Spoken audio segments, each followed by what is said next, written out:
ash cracks fall like snow in the dim light. I taste copper and cold stone. My hands are raw, gripping a rusted bar of iron that feels heavier than it should. The air in Forsaken Hold does not breathe. It stagnates, thick with the scent of old blood and rotting timber. I am not just standing here, I am holding the line. If this door breaks, the darkness behind it comes for us all.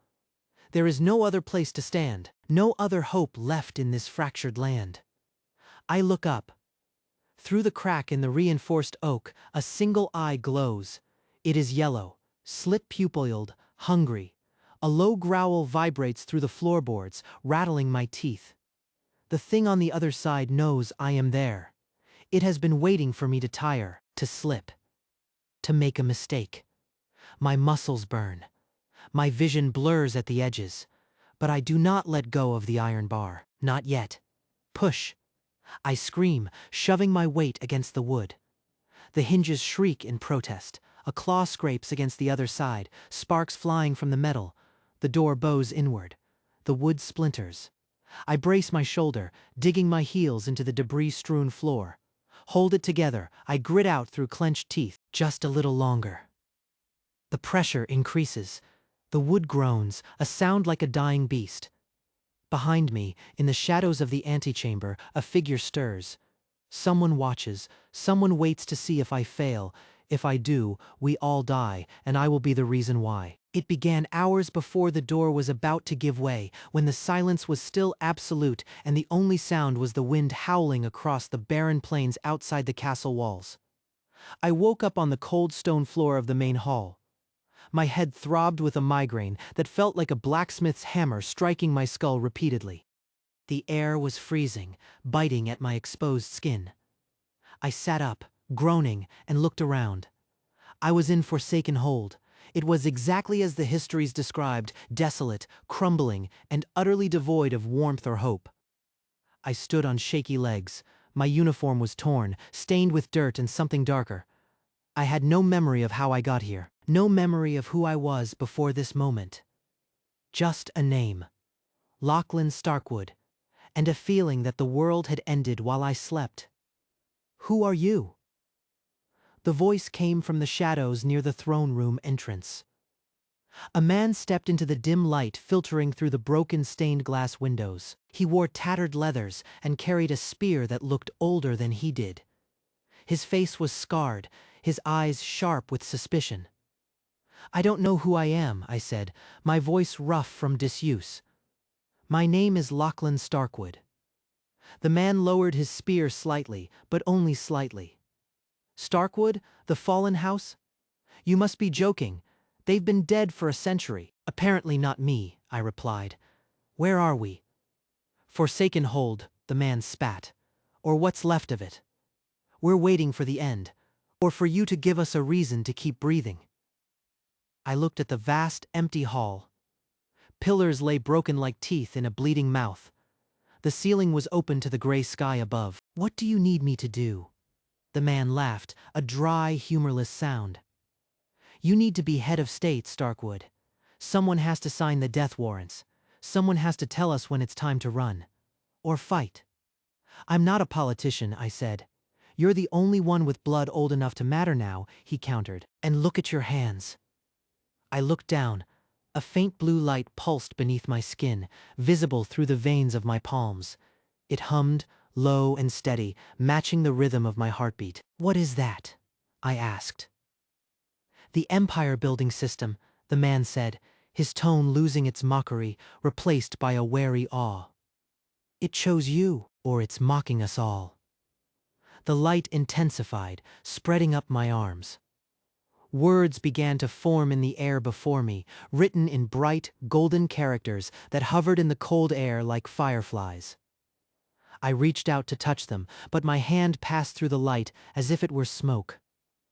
"Welcome, Lord Starkwood," a mechanical voice echoed from nowhere and everywhere at once. "Your territory is compromised. Immediate threats detected." The golden text shifted, rearranging itself into a map of the region. Red dots pulsed violently around our borders. One cluster was particularly large, directly to the north. Tarkov Ironhand's kingdom, I read aloud. They are advancing. They were advancing yesterday, the scarred man said. Now they are here. Or close enough to kill us all. I stared at the map. The red dots moved, inching closer to the white circle that represented Forsaken Hold. What do? We defend, the man said simply. Until there is nothing left to defend, or until you find a miracle in those glowing veins of yours. The light in my hands flared, burning hot. Pain shot up my arms, forcing me to cry out. The text on the wall shifted again. A new prompt appeared. Construct defensive perimeters. Required resources, 500 iron, 100 wood. Status, insufficient. I looked at the man. The iron? We have nothing, the scarred man said, his voice tight with frustration. He kicked at a pile of rubble near the base of a fallen pillar. The sound echoed sharply in the vast, empty hall. The forges went cold years ago. The mines are flooded or collapsed. What do you expect me to do? Shout at the ghosts until they hand over metal? I stared at the floating text, the golden letters burning against the gloom of the hold. My mind raced through the historical texts I had memorized in my previous life, searching for a precedent, a loophole, anything that might explain this impossible situation. The system requires resources, I said, keeping my eyes on the map. We don't have 500 iron, the man countered, stepping closer. He gestured wildly with his spear, the tip tracing angry circles in the dust. We have 3 dozen men. Half of them are starving. The other half are terrified. You want me to dig through the ruins of a graveyard to find metal for your defense? Do you have any idea how cursed this place is? Cursed things still yield materials, I replied, my voice steady despite the tremor in my hands. If the empire building system is real, it doesn't ask for magic. It asks for labor. For sacrifice. Sacrifice? The man let out a harsh laugh, devoid of any humor. He looked at me with a mix of pity and disdain. You think this is a game? You wake up in a dead man's house, glowing like a beacon, and talk to me about sacrifice? I am Kale, and I have buried more friends than you have read books. I am not playing a game, Kale, I said, turning to face him fully. The blue light in my veins pulsed in time with the urgency of the map. And neither is this system. Look at the northern border. Tarkov Ironhand's kingdom is not waiting for us to finish our philosophical debate. They are marching. Every hour we waste arguing over iron is an hour they gain ground. Kale flinched, just slightly. He lowered his spear, his eyes darting toward the northern archway where the wind howled loudest. Tarkov has 10,000 men, he whispered, though his voice carried clearly in the silence. Before we get into the story, do me a quick favor. Like this video, subscribe, and comment what story you want to see next. Now, let's begin. Heavy cavalry. Siege engines. They broke the last lord of this house with a hammer blow before I could even raise my shield. What do you have? A light show? I have a directive, I said, pointing at the floating text. And I have a mandate. I am the head of state. That means I make the decisions. Even the hard ones. You think titles protect us? Titles are ink on paper, Starkwood. Steel is real, blood is real. And right now we have neither. Then we make them, I said. I walked past him, toward the center of the hall where the throne sat, cracked and draped in rotting velvet. The system's map hovered above it, rotating slowly. The mines are flooded? Then we drain them. Or we strip the support beams from the lower levels. We strip the stones from the foundations. Whatever is needed. That will bring the roof down on us, Kale said flatly. Then we brace it, I replied. We use what remains of the timber to shore up the corridors. We turn this hold into a fortress, brick by bloody brick. But first, we need iron. And if we cannot find it in the earth, we take it from the dead. Kale took a step back, his face pale. You want to loot graves? To strip armor from corpses and melt it down for walls? I want to survive, I said, my voice dropping to a whisper. There is no honor in being dead, Kale. Only in living long enough to fight another day. And if Tarkov takes this place while you are digging through graves? He asked. His eyes were hard, unyielding. Then we hold the line, I said. Until the last man falls. Until then, we build, we prepare. We do not wait for salvation. Kale spat on the floor. The saliva hit the dust with a dull sound. Salvation is not coming, Starkwood. No one is coming to save us. You are alone in this headspace with a god machine and a bunch of hungry rats. So tell me, Lord Starkwood, how do we get 500 iron without digging up the dead? I don't know yet, I admitted. The truth tasted like ash in my mouth. But it was better than a lie. But I will find out. And when I do, you will follow my orders. Because if we do not, there will be no one left to argue about iron. Kale looked at me for a long moment. Then he turned away, walking toward the shadows near the throne room entrance. He simply moved, his boots scraping against the stone floor. You have your orders, he said, his back to me. But know this, if you lead us into a trap, I will be the one to kill you. Not Tarkov, me, understood, I said. I turned back to the map. I needed to move. The map was static, but the situation was not. I turned from the floating projection and walked toward the heavy oak doors at the far end of the hall. They were banded with rusted iron, groaning slightly as they settled under their own weight. Two figures stood guard there, shivering in tattered wool cloaks. Their spears were held loosely, their eyes darting nervously toward the shadows deeper within the hold. I approached them, my boots echoing on the stone. One of the guards straightened up, his hand tightening on his spear shaft. Who goes? The guard asked, his voice cracking slightly. He was young, no older than 20, with a beard that hadn't quite filled in and eyes wide with fear. Lachlan Starkwood, I said. Open the doors. The second guard, an older man with a scar running down his cheek, stepped forward. The Lord Commander told us to bar the entrance.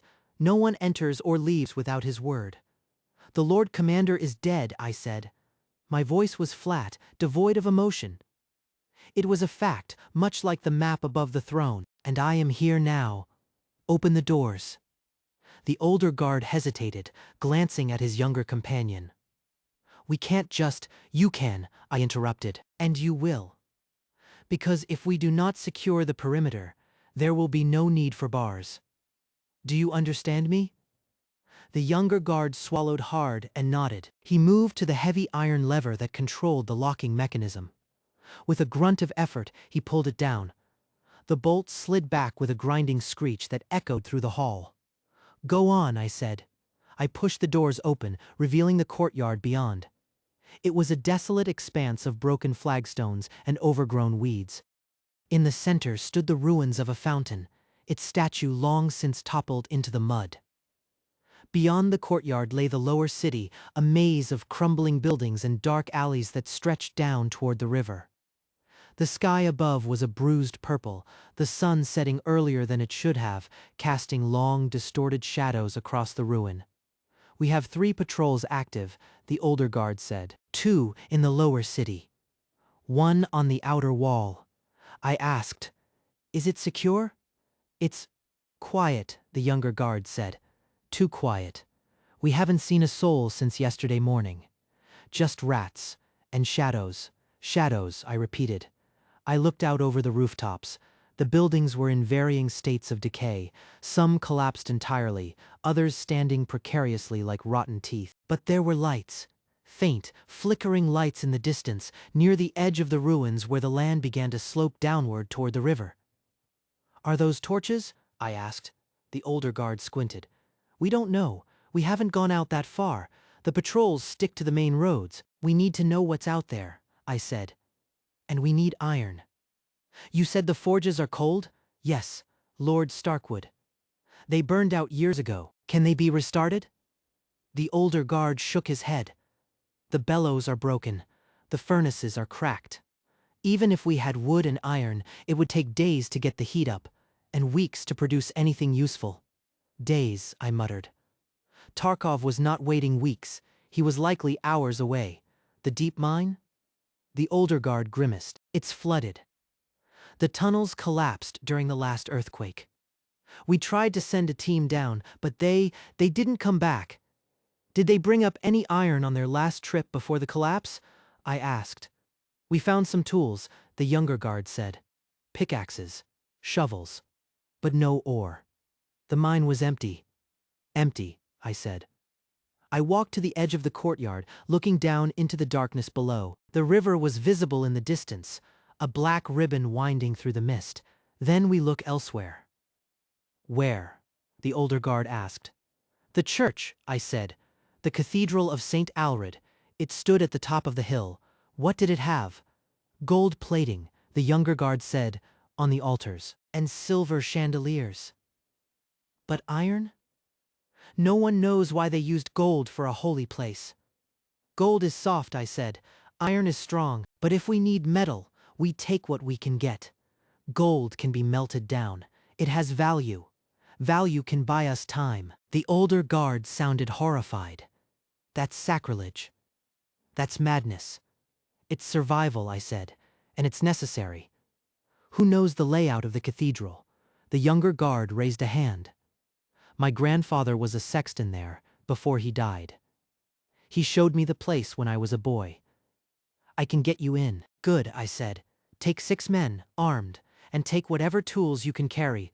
We are not just going to take gold. We are going to strip the building. Cale stepped out from the shadow of the archway, his face unreadable in the dim light. Stripping gold is a fool's errand, he said, his voice cutting through the wind. Gold does not stop a blade. Gold does not hold a wall. You are trading our soul for scrap that will melt faster than blood. I am trading our soul for survival, I countered, turning to face him. The wind whipped my cloak around my legs. And if Tarkov takes this hold, KL, there will be no soul left to bargain with. There will only be ash. There is iron in the ruins of the old armory. Ignoring my logic entirely, he pointed toward a crumbling structure on the western edge of the lower city. Not much. Maybe enough for 10 swords. But it is something real, not gilded lies. 10 swords, I said, shaking my head. Against an army. You are thinking small, Kale. Tarkov is thinking big. He brings siege engines. He brings numbers. We need walls that can withstand a battering ram, not just a sword fight in the street. Then what do you propose? His hand resting on the hilt of his own worn blade. You have no miners. You have no forgers. You have no iron. And now you want to send my men into a church to steal shiny trinkets? This is not leadership, Starkwood. This is desperation. Desperation is the only fuel left, I said, walking past him toward the courtyard wall. Look at this place. It is dying. We can either die standing or die kneeling. If we loot the church, we gain prestige among the few survivors who still remember faith. We gain leverage. And if it comes to it, we melt that gold down and pay mercenaries to hold the line while we build our real defenses. Kale followed me, his steps heavy on the stone. Mercenaries? Who would come here? To a graveyard? Those who are hungry, I said. Just like us. But they work for coin, and gold is coin. Iron is just ore until it is forged. Gold is already shaped by history. It carries weight. We have no time for weight. Stopping at the edge of the parapet, he looked down into the dark alleys below. Below, in the gloom, I could see faint shapes shifting between the broken walls of the lower city. They were not rushing. Show me, I said. Kale pointed a gauntleted finger toward the western ridge. There, near the old mill. Torches. 3 of them. Maybe 6 more behind them. Scouts, I murmured. My mind raced, calculating distances, available men, and the time it would take for them to reach us. They know we are weak. His voice was tight with anger. Everyone knows. The empire is gone. The kings are dead. And here stands a historian trying to rule over ghosts. I am not trying to rule over ghosts, I said, turning my head to look him in the eye. I am building a future out of their bones, and if you do not like it, you can leave. But if you stay, you will follow my orders. Because right now, my orders mean we live. Yours means we die. Kale stared at me for a long moment. The wind howled between us, carrying the scent of damp rot and old smoke. Then, slowly, he nodded. I will take 10 men to the armory, he said quietly. We will scavenge what we can, but do not expect me to lead an assault on a cathedral. Go, I said, I know how to fight. turning away. He barked orders to the 2 guards near the gate, his voice sharp and authoritative. They sprang into motion, gathering their weapons with practiced efficiency. The atmosphere in the courtyard shifted from paralyzed fear to tense preparation. I watched them go, then turned my attention back to the floating map that had materialized. Beside me on the stone wall, the golden text was still there, pulsing faintly. Empire building system online. The words hung in the air, glowing with a cold, sterile light. I asked the empty air, though I knew the system did not answer to questions. It answered to actions, to choices, to sacrifices. The map expanded, showing the immediate vicinity of Forsaken Hold. Red markers indicated enemy positions, but new blue icons appeared along our borders. Defense turrets, offline. Wall integrity, 12%. Population, 43 alive. 43 people. That was all that remained of my kingdom. 43 souls to die for a legacy I barely understood. A voice spoke from the shadows of the archway behind me. It was soft, hesitant. I turned to see Ilara, the young woman who had served as scribe in the old court. She clutched a ledger to her chest, her knuckles white. "Lord Starkwood," she said. "The ration cards. They are gone. The kitchen has nothing left, not even gree." The wind howling through the shattered arches of Forsaken Hold carried the scent of ash and old blood. Lachlan Starkwood stood on the ramparts, his knuckles white as he gripped the cold stone railing. Below him, the desolate courtyard was a sea of shadows, punctuated only by the flickering torches of his new retainers. But as he looked north, toward the jagged silhouette of the Ironhold Mountains, he felt not hope, but a rising tide of nausea. "Lachlan." The voice was soft, precise. He did not turn immediately. He let the wind whip his cloak around his legs, grounding himself in the physical reality of the cold before turning to face Soraya Mir. She stood 10 paces behind him, her robes dark against the pale gray sky. Her eyes were sharp, scanning the horizon with the same intensity he had just employed. "The scouts are returning from the northern ridge." Lachlan turned fully now. His face was hard, etched with the fatigue of a man who had lived centuries in his mind, but only hours in this body. And they found traces of Tarkov's vanguard. Not an army yet, just raiders. Scavengers testing the perimeter. Soraya stepped closer, her boots clicking softly on the stone. They burned 3 villages before they retreated. Villages that were ours, Lachlan. Before we reclaimed them. Lachlan's jaw tightened. "Let them come," he said, his voice low. "We are not ready for war, but we must be ready for defense." "Defense is a passive word," Soraya countered. She crossed her arms, her expression tightening. "The system says 2 years. 2 years until the Kingdom of Ironhold declares total war. We have no time for passive measures." Lachlan walked past her, heading toward the inner keep. The stone corridors were damp and echoing. He could hear the distant clang of hammers from the armory. Arya Bloodstone was already there. When Lachlan entered the main hall of the keep, the heat hit him first. Arya stood at a large table covered in maps and scattered artifacts. She was wiping sweat from her brow with a rag, her armor gleaming under the torchlight. She looked up as Lachlan entered, her eyes bright with a fierce, relentless energy. "You're late." She did not look up from the map immediately, tracing a finger along a ridgeline. "The western wall needs reinforcements. I've assigned 2 squads, but they're complaining about the rations." Lachlan stopped at the head of the table.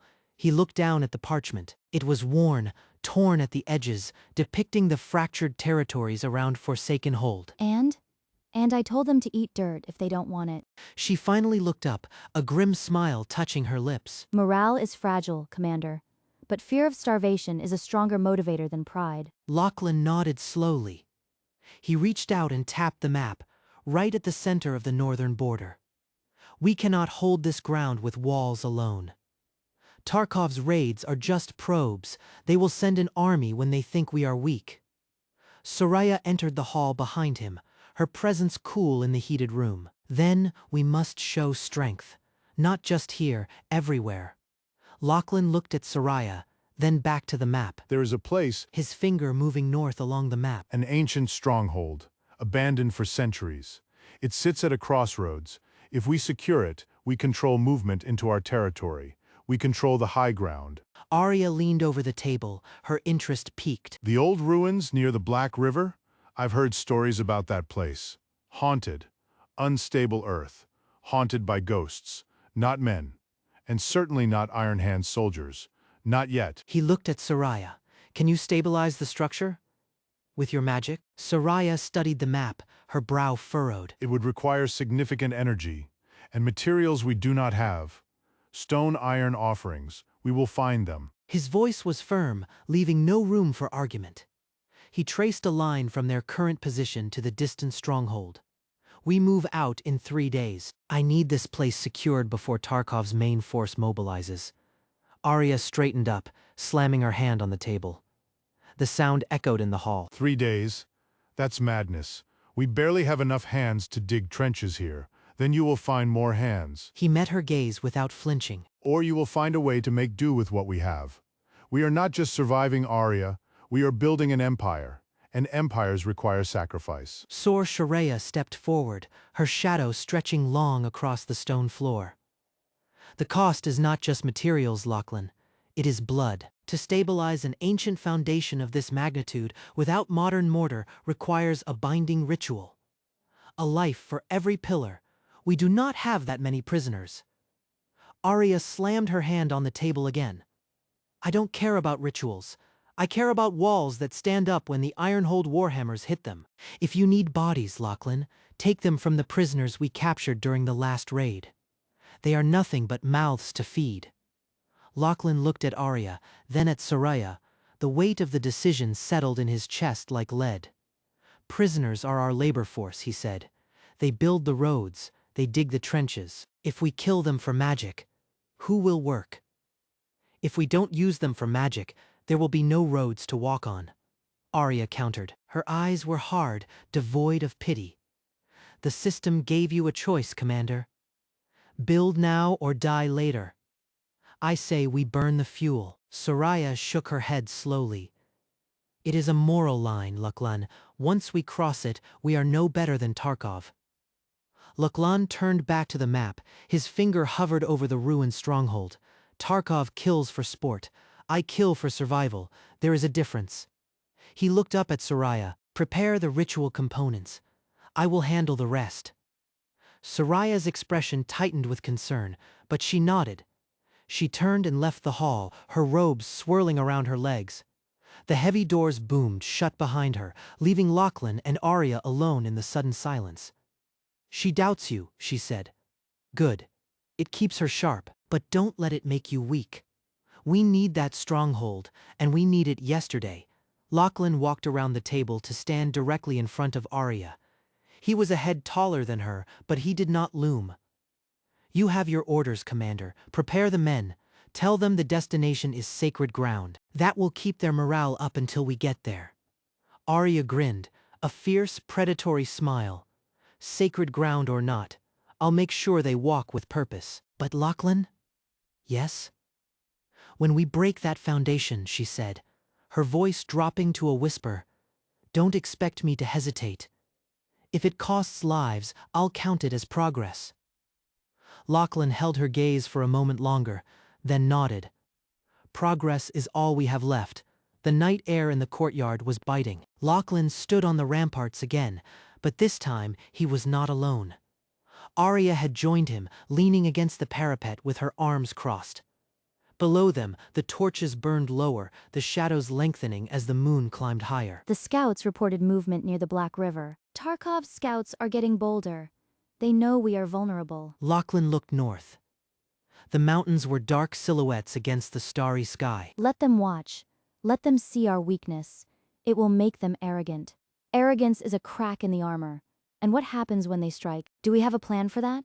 Or are you just building walls? He reached into his cloak and pulled out a small, jagged piece of metal. It was a fragment of an old sword, rusted and pitted. He turned it over in his hand. This is from the First Age, he said quietly. Before the fall, before the betrayal. Why do you keep that? She didn't look at him. She was watching the darkness beyond the walls. And because it reminds me that strength is not given, it is taken. Tarkov thinks he can take our future. He thinks he can erase us. He clenched his fist around the metal fragment. The edges dug into his palm, but he did not feel the pain. I will show him what happens when you try to bury an empire that refuses to die. Arya looked at him then. Her expression was unreadable in the dim light. You've changed, Lachlan, she said. You used to talk about history. Now you talk like a general who has seen too much war. Lachlan dropped the metal fragment into his pocket. History is written by the victors, he said. I intend to be the one holding the pen. The next day, the construction began in earnest. Lachlan walked through the courtyard, inspecting the work. The sound of hammers was deafening, a rhythmic pounding that matched the beat of his heart. He stopped at the eastern wall where a group of workers were struggling to lift a massive stone block. Need help? Appearing at his side. She had removed her gauntlets, her hands bare and calloused. Lachlan looked at the straining workers. Their muscles were corded with tension, sweat pouring down their faces. They are tired, he said, but they must push harder. Arya shook her head. Push them too hard, and they'll break. Then, who will lift the stones? Lachlan walked over to the foreman, a grim-faced man named Kale. He placed a hand. Lachlan looked at the foreman, then at the workers straining beneath the weight. Kale, he said. Increase the pace. Half-day rations for double speed. Kale wiped sweat from his brow with a ragged sleeve. They are men, Commander, not machines. Push them like that, and they collapse before the stone is even in place.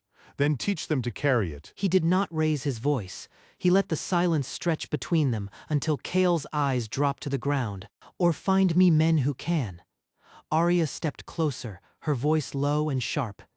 He's right, Lachlan. You break the spine of your army before the first shot is fired. I've seen what starvation does to discipline. It turns soldiers into thieves, thieves into corpses. Lachlan turned his gaze to Arya. Her eyes were hard, reflecting the gray sky above. I need walls standing by morning, he said. Tarkov does not wait for us to be comfortable. He waits for us to be weak. If Kale cannot lead, I will find someone who can. By whom? She crossed her arms, blocking the wind that whipped across the ramparts. You have no reserves. You have no replacements. You have only ghosts and grist. I have you. He looked past her, toward the northern horizon where the storm clouds were gathering. And I have Soraya's magic, but yes, if Kale fails, he is replaced, by noon. Or I replace him myself. Kale straightened his back, jaw tight. At once, Commander, he turned and barked orders to the workers, his voice cutting through the clatter of tools. The men shuddered but lifted the stone higher. Arya watched Kale go, then looked back at Lachlan. You are gambling with their lives, not just their labor. I am gambling with our survival, Lachlan corrected. He walked away from the wall, toward the command tent where the map awaited him again. If they die for the foundation of our future, it is a price I will pay. But if we fail, they die anyway. And this time, there is no empire to remember them by. Inside the tent, the air was thick with the smell of wet parchment and old ink. Soraya was already there, arranging small vials of iridescent liquid on a wooden table. The light from the lanterns cast long, dancing shadows against the canvas walls. Lachlan closed the tent flap behind him, shutting out the noise of the camp. Soraya did not look up. She was carefully pouring a drop of violet fluid into a glass dish. Rest is a luxury we cannot afford. The ritual requires precision. If I am interrupted, if the energy flow is broken by fear or doubt, the stones will shatter, and then we are just digging graves. We have prisoners. He pulled a chair from a corner and sat down, the wood scraping loudly against the stone floor. We captured 3 scouts yesterday. They are in the cells below. Soraya paused, her hand hovering over the dish. She looked up, her eyes dark and unreadable. The scouts? Yes, Tarkov's men, strong, loyal to their king, not to us. He leaned forward, his elbows on the table. We can use them. A binding ritual requires a willing sacrifice? No, it requires blood. The intent of the mage matters more than the will of the victim. But the life force, that must be given. Soraya set the dish down gently. You are asking me to execute prisoners in front of my mages, to turn our scholars into butchers. I am asking you to save thousands of lives by sacrificing 3. His voice was flat, devoid of emotion. Think of the workers. Think of the families in the valleys below who will be slaughtered if Tarkov takes this hold. Is the conscience of a few scouts worth the blood of hundreds? Soraya stood up slowly. She walked to the window, looking out at the darkening courtyard. There is a line, Lachlan. We have crossed it twice already, once with the labor quotas. Now with murder. Where does it end? When we are kings? Or when we are monsters? Soraya turned to face him. Her face was pale in the lantern light. And what happens when your hands are stained too deep to hold a pen? Then I will wear gloves. He moved closer to her, his voice dropping to a whisper. Or I will stop using them entirely. But tonight, Soraya, you need those stones. And I need you to make them sing. Soraya looked at him for a long moment. The tension in the room was palpable, a static charge waiting to discharge. Finally, she nodded once. It was not agreement. Bring them, she said. But know this, every life taken here binds us to darkness. We may build our walls, but we will sleep on bones. Good. It keeps me awake. I need to be alert. Arya walked beside him, her hand resting on the hilt of her sword, her expression grim. 2 of the 3 scouts were awake, chained to the wall. The third was dead, his neck broken by a previous interrogation that had gone too far.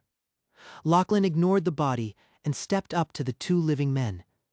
They were young, their faces bruised, but their eyes held the defiant glare of Tarkov's loyalists. Look at him. Gesturing to the dead man on the floor. He resisted.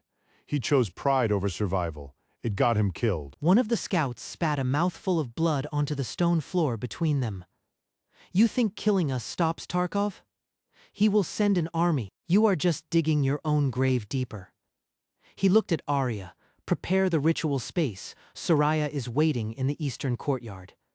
Arya nodded and turned to leave, but paused when Lachlan spoke again. Arya looked at him, her face hardening. I'm not here for your mercy, Lachlan. I'm here because I believe in the cause, even if the cost is high. She turned and marched up the stairs, her armor clinking with every step. Not with your hands, but with your souls. If you refuse, I will have Soraya extract your life force painfully, slowly. If you accept, it will be swift and effective. The second scout, a larger man with a scar across his cheek, laughed bitterly. You think we care about our pain? We die for Ironhold. That is all that matters. Then let your death matter. He signaled to the guards who emerged from the shadows behind him. Take them to Soraya, make sure they are conscious, but do not damage their bodies until the moment comes. I want their fear intact. It feeds the magic better than despair.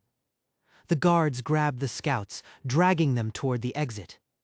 The first scout struggled, kicking and shouting curses in Tarkov's dialect. He felt nothing.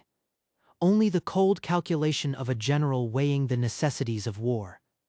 In the eastern courtyard, Soraya had already prepared the altar. It was a circle of black stones carved with runes that glowed faintly in the moonlight. The air around it shimmered with displaced energy, making the light bend and distort. 3 candles burned with a flame that produced no heat, only a chilling cold that seeped into Lachlan's bones. Soraya stood at the center of the circle, her hands raised. She was wearing a long white robe, untouched by the grime of the camp. Her face was serene, but her eyes were distant, focused on something beyond the physical world. They are here, she said without turning around. I can feel their resistance. It is strong. Lachlan walked into the circle, standing at Soraya's shoulder. Break it, he said. Do not hesitate.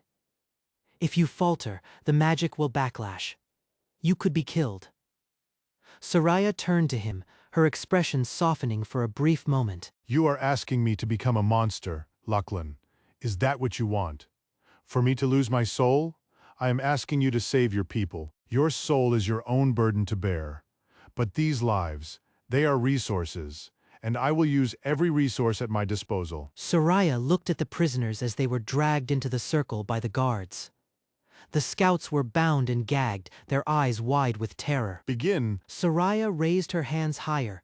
The runes on the stones flared brighter, burning with a violet light. She began to chant, her voice low and rhythmic. The magic swelled around them, pulling at the air, pressing against Lachlan's skin like a physical weight.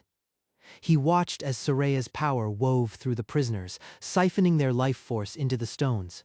The first scout screamed as the magic took hold. His body convulsed, his eyes rolling back in his head.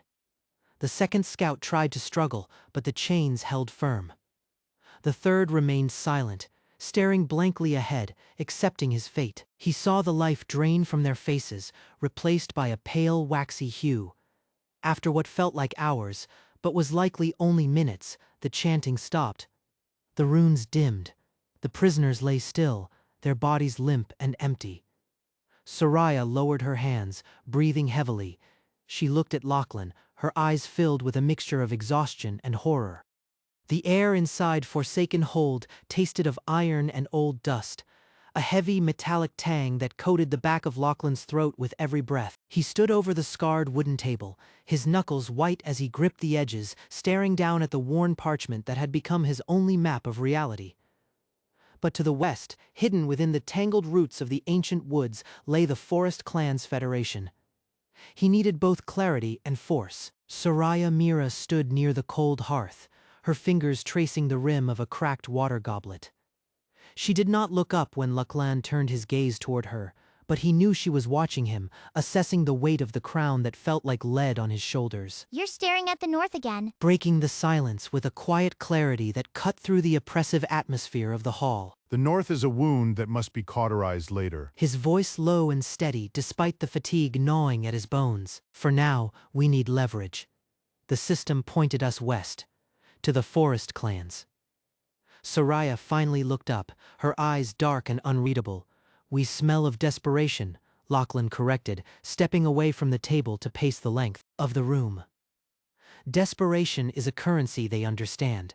We need wood for barricades, herbs for medicine, and eyes in the trees that Tarkov's scouts cannot see. The system revealed a path. A meeting. Soraya set the goblet down with a sharp click. You are asking me to walk into the heart of the Whispering Woods alone to bargain with creatures who have forgotten what human words sound like. I am asking you to save our people. Stopping abruptly to face her. Soraya crossed her arms, her posture rigid. And what do we offer them? We have nothing they want. Our stone is crumbling. Our gold is non-existent. We have hope. Forcing the word to sound like a commodity rather than a sentiment, Soraya studied his face, looking for the hesitation she knew must be there beneath the stone facade. She found none. If I go, I will not promise what you cannot keep. The clans are not fools. They know the cost of war. I know the cost. His gaze drifting back to the parchment. I have spent a lifetime studying fallen empires, Soraya. I know exactly how easily they turn to dust when their foundations are rotted from within. We will not rot. We will build. Build on what? Soraya pressed, stepping closer to him. On the bones of those we sacrifice? You speak of defense, Lachlan, but your eyes are already calculating casualties like pieces on a board. I speak of survival. His voice hardening. There is no virtue in martyrdom if it leaves no one to mourn. We need the clan's neutrality, if not their support. Arrange the meeting. I want to know what they demand before I decide if I can pay it. Soraya sighed, a short, sharp exhale of frustration and resignation. I will send word through the courier nets. But do not expect miracles. The forest clans are ancient, Lachlan. They remember when your ancestors were merely beasts scratching at their doorsteps. They will remember now. Turning back to the map, his finger tracing the line between Forsaken Hold and the dense green expanse of the western border. And they will decide whether we are a threat or a tool. Either is better than being nothing. The room felt smaller suddenly, the walls pressing in as the reality of their isolation settled upon them. Lachlan's hand trembled slightly before he clenched it into a fist, forcing the movement to stop. He could not afford weakness. Not now. Not when the shadows were lengthening and Tarkov's drums were beginning to echo in his dreams. Go. Not looking back. Prepare your staff. You will need more than words to survive their domain. Soraya hesitated for a moment longer, her gaze lingering on the map where the red ink of enemy territory seemed to bleed into the white space of their own holdings. Then she turned and walked toward the door, her footsteps silent on the stone floor until the heavy oak doors groaned shut behind her, sealing Lachlan in with the silence and the maps and the terrible weight of command. He waited until her presence was completely gone before he allowed himself to breathe. A shallow, Lachlan slammed his palm against the table, the sound cracking like a whip in the empty hall. Soraya. Wait. The heavy doors groaned as Soraya paused, her hand resting on the iron ring of the latch. She did not turn around immediately. You speak of sacrifice. Walking to the threshold and gripping the wood so hard his fingers ached. But you do not understand the arithmetic of survival.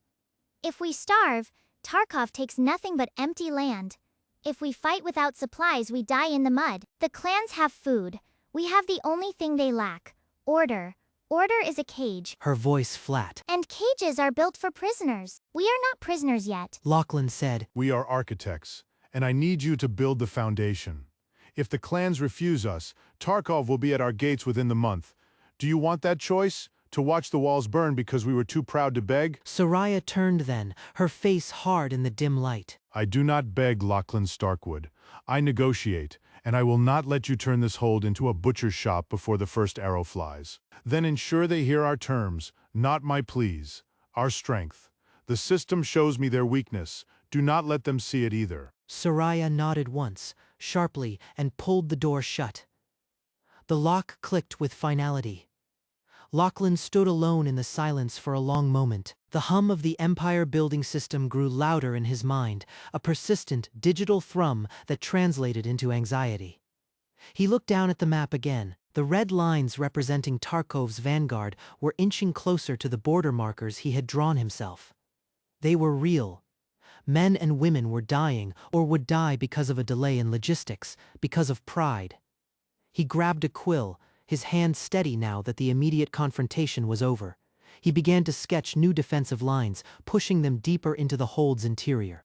If the clans refused, if they sided with Tarkov for gold or fear, Lachlan would have no choice but to burn the outer villages, to create a buffer zone of ash. It was a calculation he had made in his mind 100 times while reading histories of fallen empires. History did not mourn the burnt crop. It only noted the yield of the next season. But knowing it and doing it were different things. Lachlan dropped the quill. The ink blotched on the parchment, spreading like a dark stain. He rubbed his eyes, feeling the grit of exhaustion beneath his lids.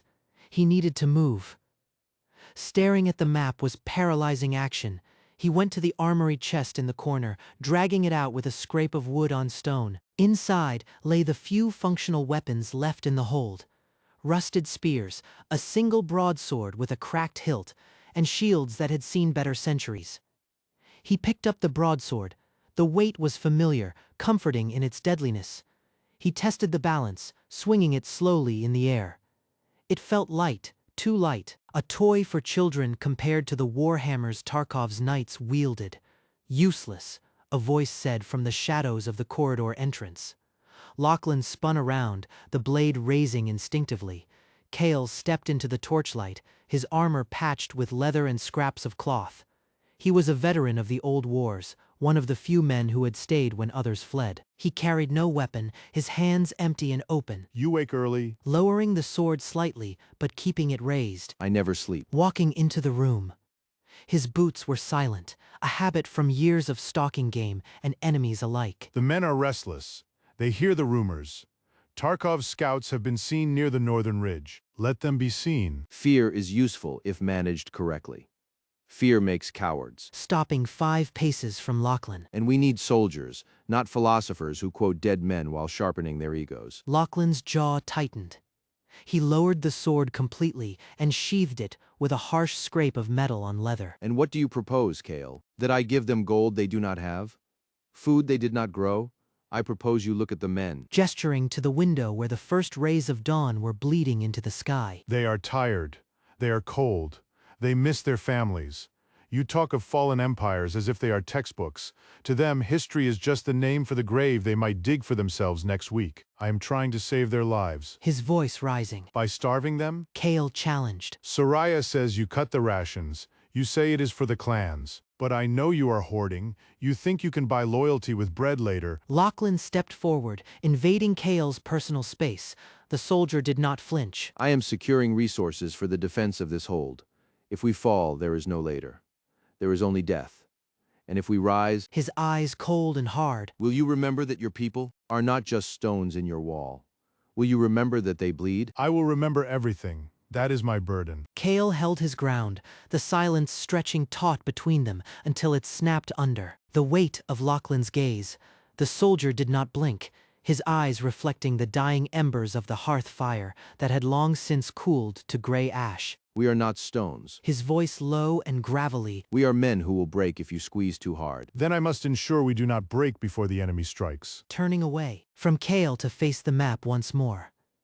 He traced a line with a trembling finger, then pulled it back as if burned. The forest clans hold the western pass. If they open it, we breathe. If they close it, we starve. You want bread? The clans have bread. You speak of trade like it is a game of dice. Stepping closer, he gestured to the sword Lachlan had sheathed. And what do you offer them? Your history books, your promises of order. I offer them survival. Not looking up, Just as I offer you this hold, it is all we have left. Kale laughed, a dry, humorless sound that echoed off the damp stone walls. Survival is for the living, Lachlan. You are already dead inside. Look at you. You map out graves for men who are still breathing. How many do you plan to lose before the clans agree? Enough to ensure the rest live. His voice dropping to a whisper that was somehow louder than Kale's shout. That is the duty of a ruler, to bear the sin so others may walk in peace. Kale stared at him for a long moment, searching for hypocrisy or madness in his face. Finding only cold resolve, he turned on his heel and walked toward the door without another word. He paused at the threshold, his hand resting on the iron latch. Then pray your peace is worth the price you pay, and pray it does not become the only thing left to buy. The door clicked shut, leaving Lachlan alone in the dim light. He stared at the blank wood of the door for a long time, listening to Kale's boots fade into the distance. He knew Kale was right in a way. The men were breaking. Not when Tarkov's shadow stretched across the northern border like a shroud. Lachlan turned back to the map. The red ink seemed to pulse, mocking his hesitation. He needed an answer from the west before he could make any moves in the north. Soraya had agreed to send the message, but how long would it take for the couriers to reach the forest clan's domain? Days, weeks. A sudden chime rang in his mind, sharp and clear, cutting through his thoughts.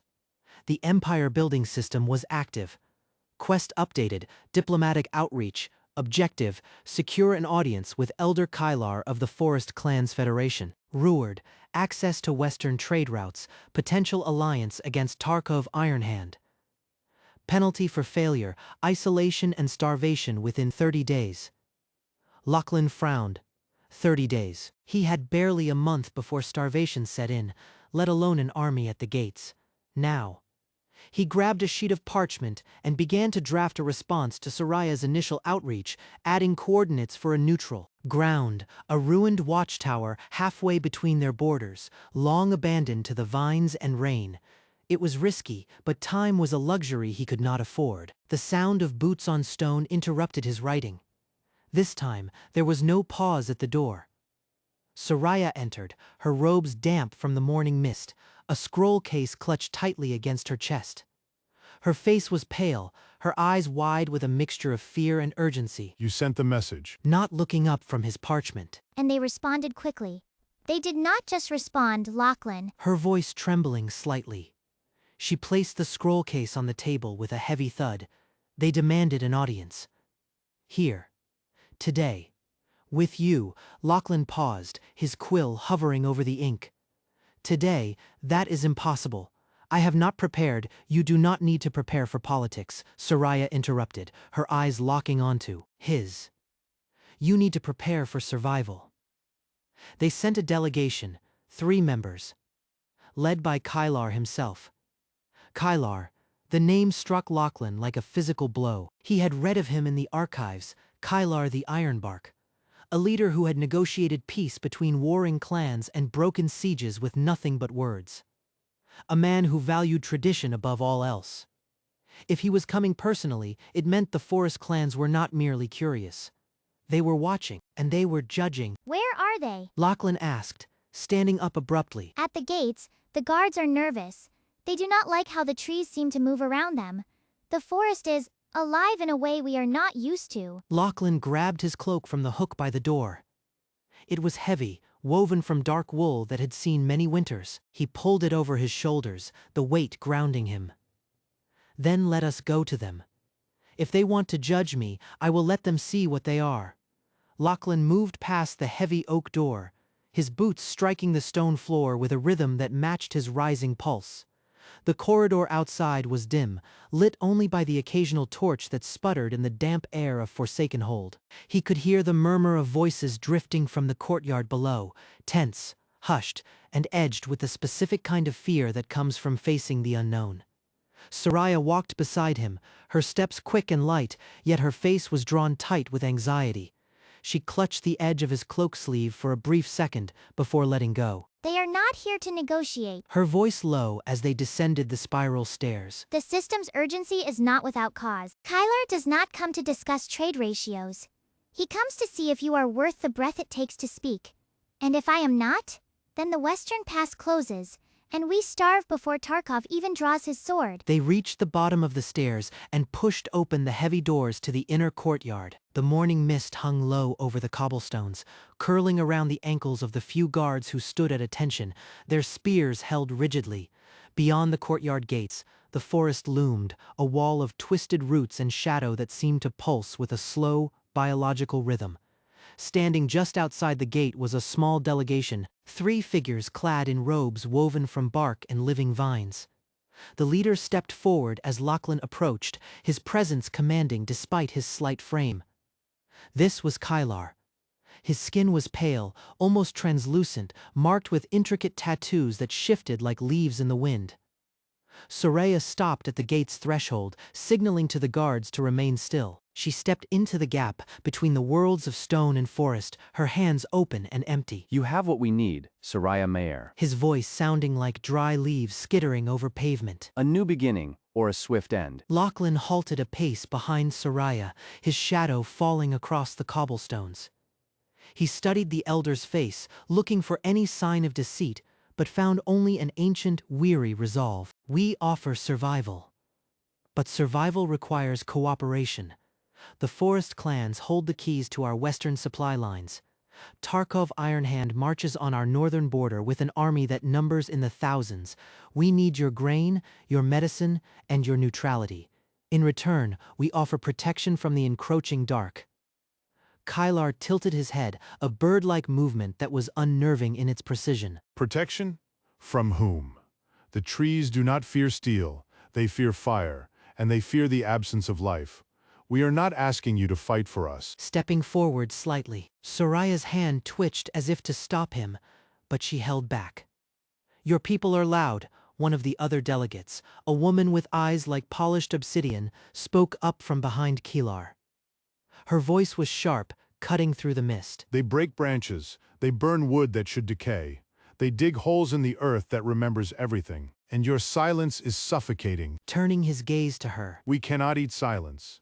We cannot build walls from whispers. My people are tired of dying in the dark because we lack the resources to keep the light burning. You have the seeds of life. We have the stone to protect it. Is that not a trade worth making? Kylar raised a hand, silencing his companion with a subtle gesture. He looked at Lachlan, really looked at him, for the first time. The elder's eyes seemed to drill into the historian's soul, searching for the weight of his history books and the blood on his hands. You speak of resources, but what do you truly seek? Power or merely time? Both. Lachlan admitted. There is no difference. He turned slightly, looking back into the forest, as if consulting with the roots beneath his feet. The mist swirled around him, responding to some unseen will. The forest clans are fragmented. Many wish to flee further west, away from your stone and steel. They fear that by associating with you, they invite your wars into their sanctuaries. Let them flee. Her voice sharper than she intended. She caught Lachlan's eye and softened her tone. Those who remain can share in the prosperity of a united front. Forsaken Hold is not just a fortress. It is a promise that humanity will not fall again. Kylar laughed, a soft, hollow sound. Promises are wind. They change direction with the mood of the speaker. What you need is a guarantee, a token of good faith. I have no gold to give. Lachlan said. Land is dirt. Loyalty is fleeting. You want a guarantee? Prove that you are not like Tarkov. He offers strength through fear. You must offer strength through trust. But trust requires sacrifice. The parchment felt heavy against Lachlan's palm, its surface rough and uneven, like the skin of an old man. He traced the line of the northern border with a calloused finger, his breath held tight in his chest. The ink was dark, almost black, mapping out the fragile strip of territory that bore his name now, Forsaken Hold. Around him, the stone walls of the command room were cold, damp with the lingering chill of the earth above. He could hear the distant murmur of voices from the courtyard below, the clatter of boots, the lowing of cattle, the sharp bark of orders being given by men who did not yet know if they served a king or a corpse. He looked up. Soraya stood by the window, her silhouette framed against the gray light filtering through the grime-caked glass. She had not moved in several minutes, but he knew she was listening to every sound from outside. Her hands were clasped tightly in front of her, knuckles white. We cannot remain here. Breaking the silence. He did not look at her. His eyes remained fixed on the map. Every stone must fall under our command. Soraya turned from the window. Her expression was a mix of concern and resolve, the tension in her jaw evident. And if we do? We have no walls high enough to stop Tarkov's cavalry, Lachlan. You know this. You've read the histories. The fallen empires did not fall because they lacked stone. They fell because they underestimated their enemies. Lachlan finally looked up, meeting her gaze. Then we do not build higher walls. We build smarter ones. We use the terrain. We use the fog. We use their arrogance against them. Arrogance is a luxury. Stepping closer to the table, she tapped the parchment near the northern edge. And Tarkov Ironhand does not make mistakes. He raids our supply lines, he burns our fields, and now he sends his scouts too close to the border. This is not preparation, this is a prelude. Lachlan picked up a stylus, scratching out a new marker on the map, a small circle near the village of Oakhaven. Oakhaven is too exposed.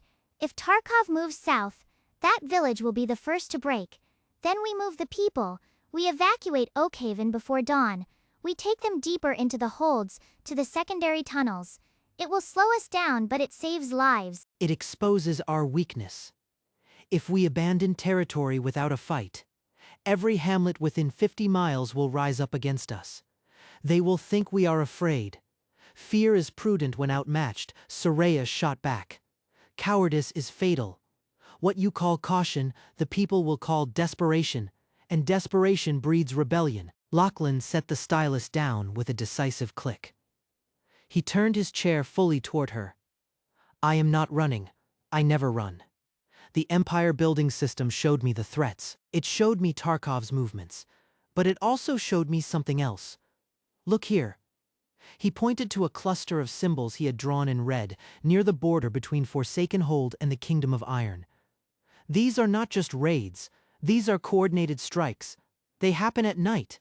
They leave no bodies, only burned homes and missing grain. It is too clean for bandits. It is too precise for Tarkov's brute force. Soraya frowned, leaning over the map to see what he meant. What are you suggesting? I am suggesting. His voice low and steady. That we are not just fighting an army, we are fighting an insurgency, and someone is funding it. Before Soraya could respond, a sharp knock echoed from the heavy oak door of the command room. Lachlan exchanged a look with Soraya. Stay here, he said. He stood up, his chair scraping against the stone floor, and walked to the door. He threw it open. A young soldier stood there, helmet off, face pale and slick with sweat. His chest heaved as he gasped for air. Lord Starkwood. The soldier managed. Combat alert. Lachlan's eyes narrowed. Speak clearly, Tarkov forces. The soldier shouted, stumbling forward into the room. Immediate proximity. They are less than a mile from the border guards at Oakhaven. They are coming. Cavalry. Hundreds of them. Soraya gasped behind Lachlan. How long? She demanded. Minutes. The soldier cried. Maybe less. They moved faster than any scout warned us. The vanguard is already at the tree line. Lachlan felt a cold knot tighten in his stomach. He looked at Soraya, then back to the soldier. Where are our archers? At their posts. The soldier yelled. But they say there is no one coming from the south. No reinforcements. Just us. Retreat the village. Turning his head slightly without breaking eye contact with Soraya. Burn the bridges behind them. Do not let a single Tarkov rider pass. But my lord, the soldier began, panic creeping into his voice. The people. They won't leave in time. Then tell them to run. His voice hard as iron. Lachlan turned his head sharply toward Soraya. Gather the defense council, he said. Now. Soraya did not hesitate. She spun on her heel and marched toward the inner corridor, her boots striking the stone with rhythmic authority. I will send for Captain Varric and Elder Hames, she called back without looking over her shoulder. They are in the lower barracks. If you want them here before the sky turns black, we move fast. Lachlan nodded once, his jaw tight. He looked down at the soldier, who was still trembling, his hands clasped together as if praying for a miracle that would not come. Did they take prisoners? His voice low. The soldier swallowed hard. His Adam's apple bobbed visibly in the dim light. No, my lord. They did not stop to fight. They rode straight through the outer perimeter. No archers fired until it was too late. They must have silenced them first. Silenced, Lachlan repeated, the word tasting like ash in his mouth. He stepped around the soldier, moving toward the heavy oak table where the map lay spread out.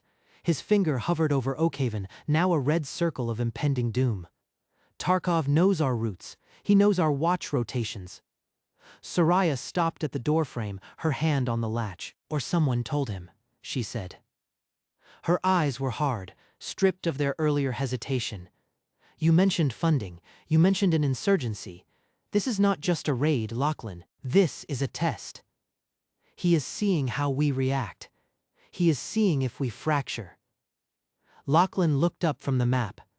The lines on the parchment seemed to writhe under his gaze, twisting into shapes of betrayal and blood. Let him see us fracture, he said coldly. He will see only stone and fire. The gates will not hold cavalry, Soraya countered, stepping back into the room. Not these gates. They are ancient, cracked by time and frost. Tarkov's horses will break them in minutes. Then we do not defend the gates. He grabbed a heavy iron key from his belt and tossed it onto the table. It clattered loudly against the wood. We defend the streets. We channel them into the kill zones. The narrow lanes of Oakhaven are their trap, not ours. Soraya stared at him. For a moment, the air between them grew thick with the weight of what he was suggesting. You mean to stay? She said. It was not a question. You mean to let them in? I mean to end this quickly. He picked up a dagger from the desk, its blade reflecting the gray light. If we run, we lose the village, the supplies and our honor. If we stay, we bleed. But we might win. Honor does not fill bellies. Her voice rising slightly. And blood does not build walls. You are gambling with lives, Lachlan. With yours, with mine. I am gambling with time, Lachlan corrected. He sheathed the dagger and looked at the soldier. What is your name?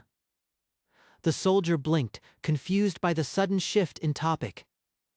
Elric, my lord. Elric, get to the armory. Take 24 men. Not archers, sappers. Bring me all the explosives we have left. The black powder reserves from the old mines. Elric's eyes widened. My lord, that powder is for construction, for clearing rock. It is for war now. He did not raise his voice. He did not need to. Bring them to the square in Oakhaven. Tell no one where they are going. If Tarkov's spies are watching, let them see movement, not panic. Elric hesitated, then nodded sharply. He turned and ran from the room, his footsteps fading down the stone corridor. Lachlan looked back at Soraya. You said Tarkov funds rebels. Do you have proof? Soraya walked to the table, her hands resting on the edge. She leaned in, her voice dropping to a whisper so that only he could hear it over the distant thunder of approaching hooves. We do not have paper trails yet, but we have sources. 3 merchants from the border towns fled to the capital last week. They spoke of coin-changing hands in taverns, coins stamped with a broken hammer. Lachlan's eyes narrowed. The symbol of Iron Hand Smiths. Exactly. The raids are not just Tarkov's making. He is paying locals to open our gates for him, to sabotage our defenses from within. That is why the archers were silenced. That is why the scouts did not see them coming. Then we use that, he said. He grabbed a piece of charcoal and drew a jagged line through Oakhaven on the map, slashing through the red circle. We do not just stop the cavalry, we expose the traitors. When the fighting starts, we let the rebels think they have succeeded. We let them open the way. And how will you know who they are? Her face was pale, but her resolve was iron. We watch, we wait, and when the moment comes, we strike not just the invaders, but the hands guiding them. The ground shook faintly beneath their feet. Dust sifted down from the crumbling ceiling beams, coating the map in a fine layer of gray silt that smelled of old stone and impending violence. Soraya watched him, her eyes wide with a mixture of fear and calculation. If you trap them, she said, her voice tight. You have no retreat. If the powder misfires, or if they breach the center before your men are in place, we are all trapped inside a tomb.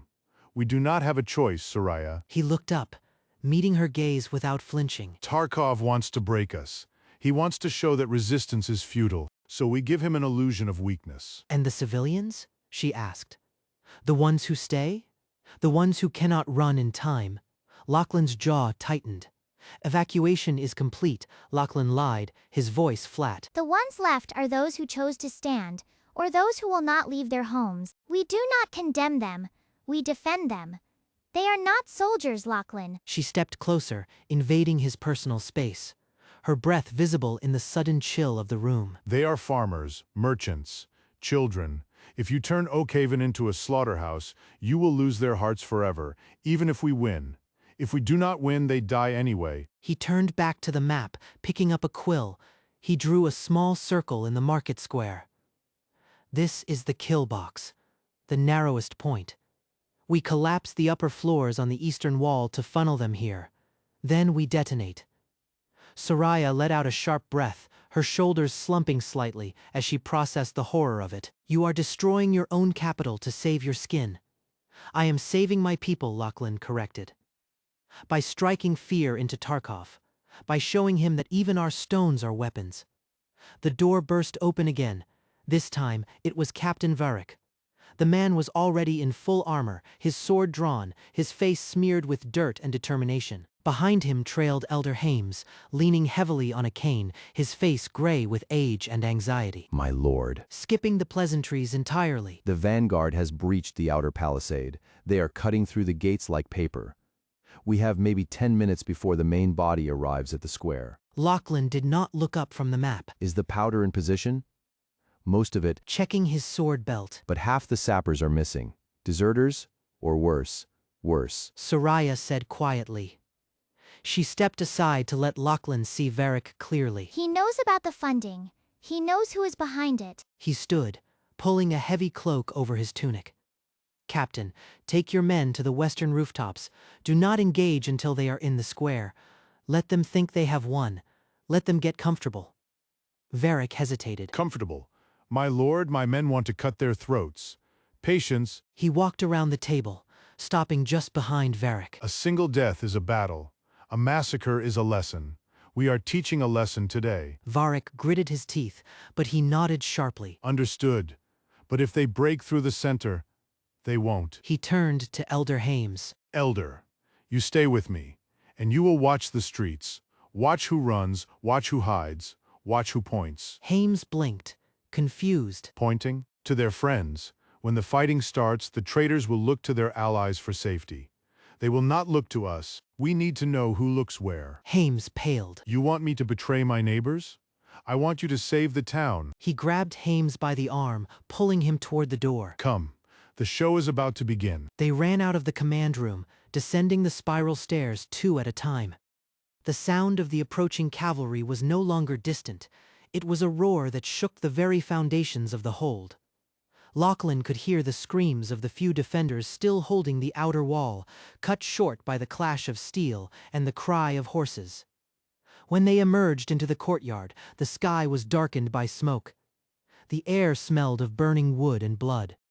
In the distance, beyond the walls, he could see the glint of Tarkov's banners waving in the wind. Black iron against a gray sky, Lachlan sprinted across the courtyard, his boots slamming against the cobblestones as he led Elder Hames toward the eastern wall. The air was thick with ash, stinging their eyes and coating their tongues in grit. Below them, in the streets of Oakhaven, chaos reigned. Tarkov's cavalry had breached the outer gates, their horses' hooves pounding against the earth like war drums. Shouts of battle rose from the market square, mingled with the screams of civilians caught in the crossfire. Hold on to me. Gripping Hames's arm as they descended a narrow stairwell into the lower levels of the hold. "We need to get you to a vantage point before the fighting starts," Hames panted, leaning heavily against the cold stone walls for support. "You are asking me to watch my friends die," he gasped. How can I do such a thing? Because it is the only way to save them. Though his heart twisted at the lie. If we let Tarkov take Oakhaven, everyone dies. If we expose the traitors now, we might just stand a chance. They emerged onto a rooftop terrace overlooking the market square. From this height, Lachlan could see everything: the burning buildings, the fleeing citizens, and the advancing line of Tarkov's soldiers, their black armor gleaming in the smoke-choked light. At the front of the cavalry rode a figure on a massive warhorse, raising a spiked mace high as he bellowed orders to his men. Tarkov Ironhand. Narrowing his eyes. He had heard stories of the man before, a ruthless warlord who conquered lands through fear and betrayal. Now, he stood only a few hundred yards away, leading the charge that would decide Oakhaven's fate. Below them, the first wave of Tarkov's infantry clashed with Lachlan's defenders at the edge of the square. Steel rang against steel, and blood stained the cobblestones red. They are taking the bait. She had followed them up the stairs, her face pale but determined. He watched as Hames scanned the crowd below, his eyes darting frantically from one face to another. "Hames, who are they pointing at? Who is directing the chaos?" The old man squinted through the smoke, his trembling finger hovering over a group of men standing near a half-collapsed building. "There!" he shouted, his voice cracking with emotion. "That man in the blue cloak, he is shouting orders to the riders. And that woman by the well, she is giving water to Tarkov's men instead of ours." Lachlan nodded grimly. He turned to Soraya. Mark them. I want every archer on the rooftops to target those two. When I give the signal, they shoot. And then what? Her voice shaking. Do we just let them kill each other? Wait for the cavalry to enter the square. Wait until they are fully committed. Then drop the buildings. A loud rumble echoed through the air as Tarkov's vanguard surged forward, trampling over barricades and ignoring the scattered resistance from Lachlan's defenders. The warlord laughed loudly, his voice carrying on the wind like a death knell. "Come out and fight, or cower like rats in their holes." Lachlan clenched his fists, anger bubbling beneath the surface. Almost there, he murmured, watching as the last of the cavalry entered the square. The streets were narrow, the buildings towering on either side, creating a natural funnel that would concentrate their forces. And in that concentration lay their doom. Hames. Turning to the old man. Who else is working with them? Who else gave the order to open the gates? Hames swallowed hard, tears streaming down his face as he watched the slaughter unfold below. "The mayor," he choked out. "Mayor Garrick. He met with Tarkov's men last night in the tavern. I saw them myself." Lachlan's eyes narrowed. Garrick was one of his most trusted advisors, a man who had sworn loyalty on his life. But there was no time for grief. Soraya. His voice low and deadly. Send a rider to the mayor's house. Tell him to come to the square immediately. Tell him I need his counsel. And if he suspects something, Soraya asked. Let him suspect. If he is innocent, he will come willingly. If he is guilty, well, let us see how he reacts when he sees Tarkov standing over his friends' bodies. Soraya nodded and hurried away, disappearing into the shadows of the rooftop stairwell. Lachlan turned back to the square, watching as Tarkov dismounted his horse and strode. Tarkov's horse stepped over the body of a defender, its hoof-crushing bone with a sickening crunch. He turned his gaze upward, locking eyes with Lachlan on the roof. The warlord smiled, a jagged tear in his scarred face. "Lachlan Starkwood!" Tarkov bellowed, his voice amplified by the acoustics of the narrow street. Come down, let us settle this like men, not rats. Lachlan did not flinch. He raised his hand, signaling Soraya. Do it. The collapse was thunderous. Timber snapped, stone pulverized, and dust erupted into a choking cloud, burying the lead cavalry in rubble. Screams replaced laughter. Tarkov's horse reared, throwing him clear of the debris. He stood amidst the choking gray, spitting dirt, his eyes wild with rage. You dare? Drawing his sword, You fight dirty. I fight to survive, his voice steady above the din. and you are already dead. Soraya grabbed Lachlan's arm. The rear guard is flanking, she shouted over the roar of collapsing buildings. We cannot hold them all. Then we fall back, to the inner keep. And Soraya? Yes, my lord, check the traitors' bodies. If Garrick is among them, burn his name. The wind howled through the shattered archways of Forsaken Hold, carrying with it the scent of ash and old iron. Lachlan Starkwood stood over a sprawling map of his domain, the parchment worn thin by years of handling. Before he had ever held a crown. The empire-building system hummed in the periphery of his vision, a ghostly overlay of red warnings and tactical data that no one else could see. Soraya entered the chamber, her boots clicking sharply against the stone floor. She stopped beside the table, her eyes scanning the map before lifting to meet Lachlan's gaze. Her expression was a mix of concern and resolve, though she said nothing at first. The silence stretched, heavy and suffocating, filled only by the distant rumble of thunder rolling across the northern horizon. Lachlan did not look up immediately. A farming village, unfortified, unarmed, and entirely undefended against the cavalry raids that had become routine. The system flagged it with a blinking crimson icon, Civil Discontent Alert. The scouts report Tarkov's vanguard has moved past the Ridge of Sighs. His voice low. They are not just raiding for supplies anymore. They are testing our perimeter. Soraya leaned forward, placing her hands on the edge of the table. We cannot reinforce Oakhaven. We do not have the men. If we pull garrisons from the northern walls to protect a hamlet, Tarkov will see it as weakness. He will strike here at Forsaken Hold while our back is turned. Then we let them take Oakhaven. Soraya stiffened. You would abandon them? Those are our people. Farmers, merchants, children. I am abandoning nothing I cannot hold. His gaze locking onto hers. Tarkov Iron Hand wants blood. Let him taste it. But only from those who matter. He straightened up, turning back to the map. His finger moved north, drawing a sharp line between Oakhaven and the next fortified settlement, Blackridge. Keep. If Oakhaven falls in a week, he will believe we are desperate. He will believe our lines are thinning. He will overextend. That is not war. Her voice rising slightly. That is slaughter. You are speaking of hundreds of lives as pawns in a chess game you might still lose. It is the only move that leaves us with pieces on the board, Lachlan countered. He tapped the parchment where Blackridge Keep stood. We draw them out. We let Tarkov's cavalry charge into Oakhaven, thinking they have broken our spirit. They will spread their forces thin, looting and celebrating. And when they are deep in our territory, away from their supply lines and their main army, we strike. Soraya stared at him, her jaw tightening. You are building defenses against immediate threats by sacrificing the vulnerable? I am securing control within my borders through tactical confrontations. Every stone must fall under our command.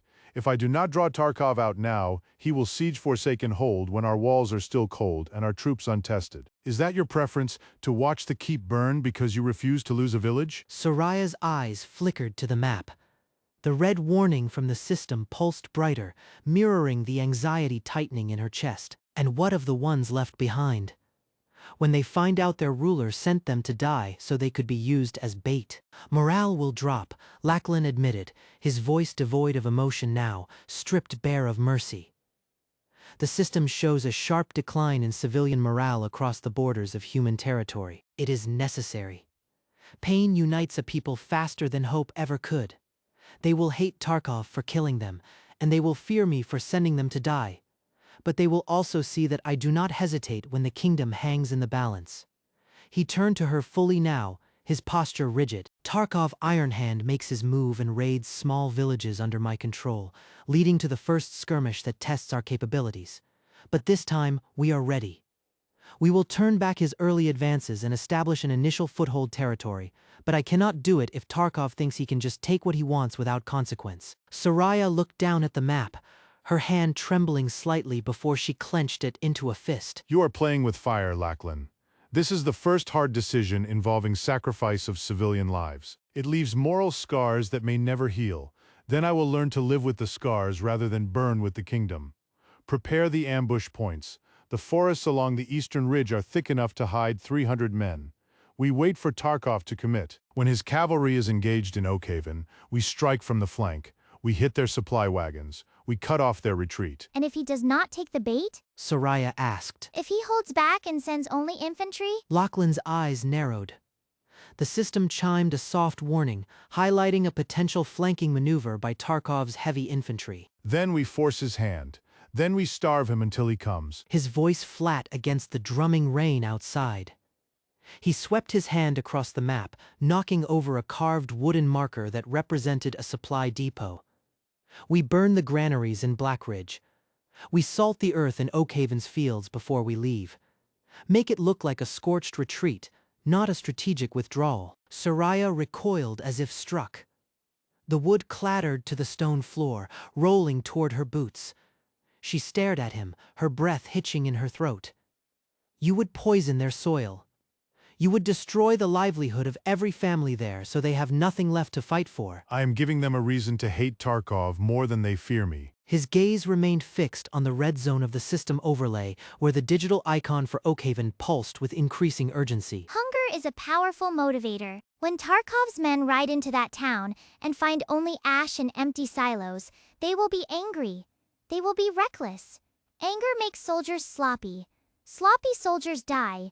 And the people? Her voice dropping to a harsh whisper. What happens to the people who cannot run? The elderly? The sick? You leave them in the path of a cavalry charge and then burn their home behind them? Lachlan turned slowly. His face was unreadable, carved from the same gray stone that surrounded them. I order an evacuation. Anyone who can walk, they go. North toward the keep. Anyone who stays, stays. You are condemning them. The accusation hung in the damp air between them. You are signing their death warrants with a stroke of your pen and calling it leadership. I am making the calculus that keeps the realm alive. He leaned over the table, his knuckles white as he gripped the edge. Do you think I enjoy this? Do you think I sleep well knowing what must be done? Every night I see their faces. Every night I hear their screams. But if I do not make this sacrifice, Tarkov takes forsaken hold. He takes everything. And then there are no families left to mourn at all. Soraya stepped back, her hands trembling at her sides. She looked down at the map, at the tiny charcoal dot that represented Oakhaven. It seemed so small now, so insignificant against the vast red tide of the system's warning. You have changed, Lachlan. The man who wrote histories of fallen empires, he would weep for what you are becoming. The historian is dead. He straightened up, smoothing his tunic with precise, mechanical movements. Only the king remains, and kings do not weep, they calculate. He gestured to the door.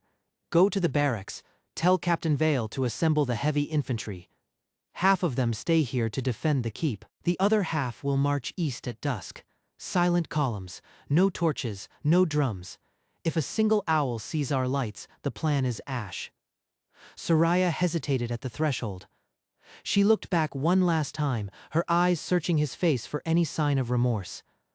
Finding none, she turned and walked out. Her boots were silent on the stone, but the weight of her absence pressed heavier than her presence ever had. Lachlan stood alone in the dim light. The rain intensified, beating against the high-arched windows like 1,000 tiny fists demanding entry. He looked at the system interface hovering before him. The civil discontent alert had expanded, spreading like ink in water across the digital map of his territory.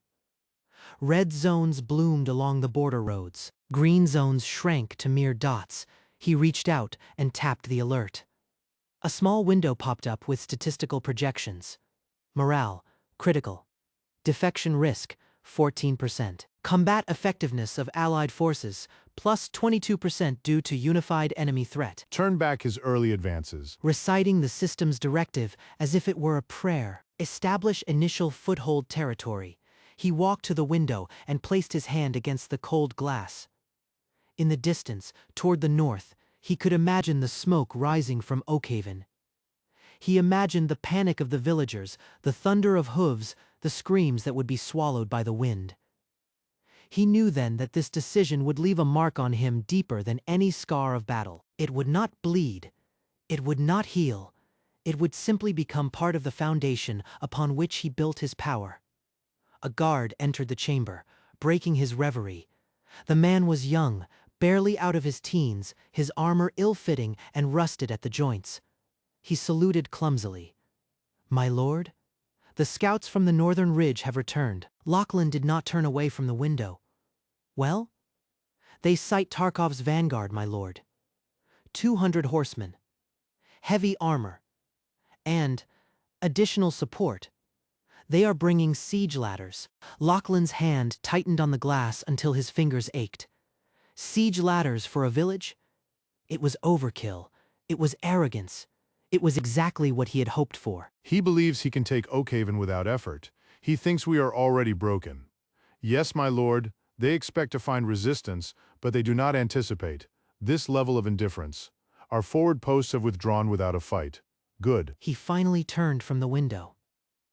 The rain lashed against his face, mirroring the storm brewing in his chest. They do not anticipate a trap. His voice was low, devoid of the tremor that had threatened to betray him when he spoke to Soraya. "Send word to Captain Vale. The infantry is to hold position on the eastern ridge. No movement until I give the signal. If they engage before Oakhaven falls, they will scatter like chaff in the wind." "Yes, my lord," the guard replied, saluting with a crispness he lacked earlier. He turned to leave, but paused at the door. "My lord, the refugees from Oakhaven are gathering at the south gate. They do not understand why we are not helping them evacuate fully. They ask if Forsaken Hold has abandoned them." Lachlan closed his eyes for a brief second. The image of the map, with its pulsing red zones and shrinking green ones, flashed behind his eyelids. "Tell them that Forsaken Hold protects the kingdom by holding the line. Tell them their patience is their shield. Do not tell them the truth." The guard hesitated, sensing the weight in Lachlan's silence. "Yes, my lord." He stepped out into the corridor, his boots echoing on the stone until he disappeared around the corner. Lachlan remained at the window, watching the dark horizon. The civil discontent alert pulsed in his peripheral vision, a relentless digital reminder of the cost of his strategy. He had seen this before in the texts of fallen empires.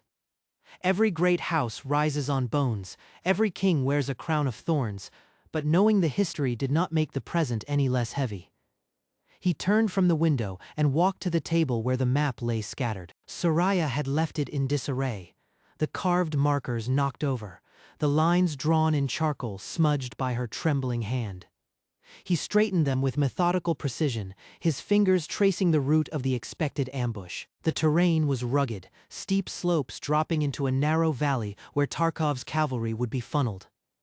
It was a killing ground, designed not for victory but for attrition. A knock at the door broke his concentration. "Enter." Captain Vale stepped inside, his armor clinking softly with each movement.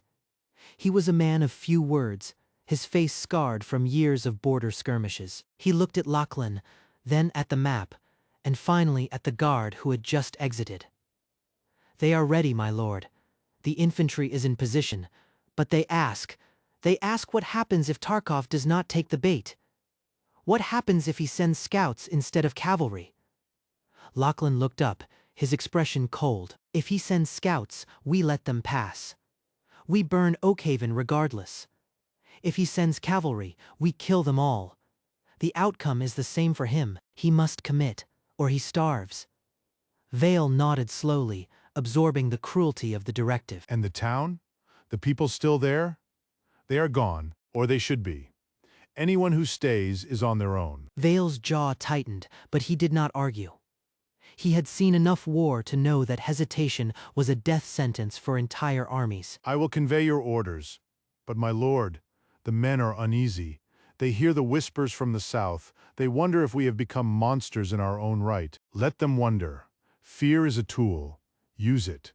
Make sure every man knows that Tarkov seeks to enslave them, not just kill them. That will harden their resolve more than any speech I could give. Vale hesitated. And if they refuse? If the discontent spreads to our own ranks? Lachlan's eyes narrowed. He tapped the civil discontent alert on his system interface, watching the numbers climb. Then I will deal with them myself, but they will not. Men fight for their homes, Vale. Even if they hate me, they will hate Tarkov more. That is the calculus of war. Vale saluted and turned to leave. At the door he paused. My lord, what if we are wrong? What if Tarkov sees through the ruse? Then we die fighting, and that is a better end than surrendering our souls. Vale exited, leaving Lachlan alone once more. The silence of the chamber was deafening, broken only by the relentless drumming of the rain. Lachlan looked down at his hands. They were steady, but he could feel the phantom weight of the markers, the charcoal stains that no amount of washing would remove. He walked back to the window. In the distance, a faint orange glow appeared on the horizon. Fire. Oakhaven was burning. The first stage of the trap was set. Now they would wait. They would watch, and when Tarkov's cavalry charged into the void, Lachlan would strike with the full weight of his kingdom's desperation. He placed his hand against the cold glass again. The reflection staring back at him was grim, his eyes dark and hollow. He was no longer the historian. He was the architect of a massacre, and he would see it through to the end. The sky above the northern border was no longer gray with rain but choked with black smoke that stained the clouds like bruised flesh.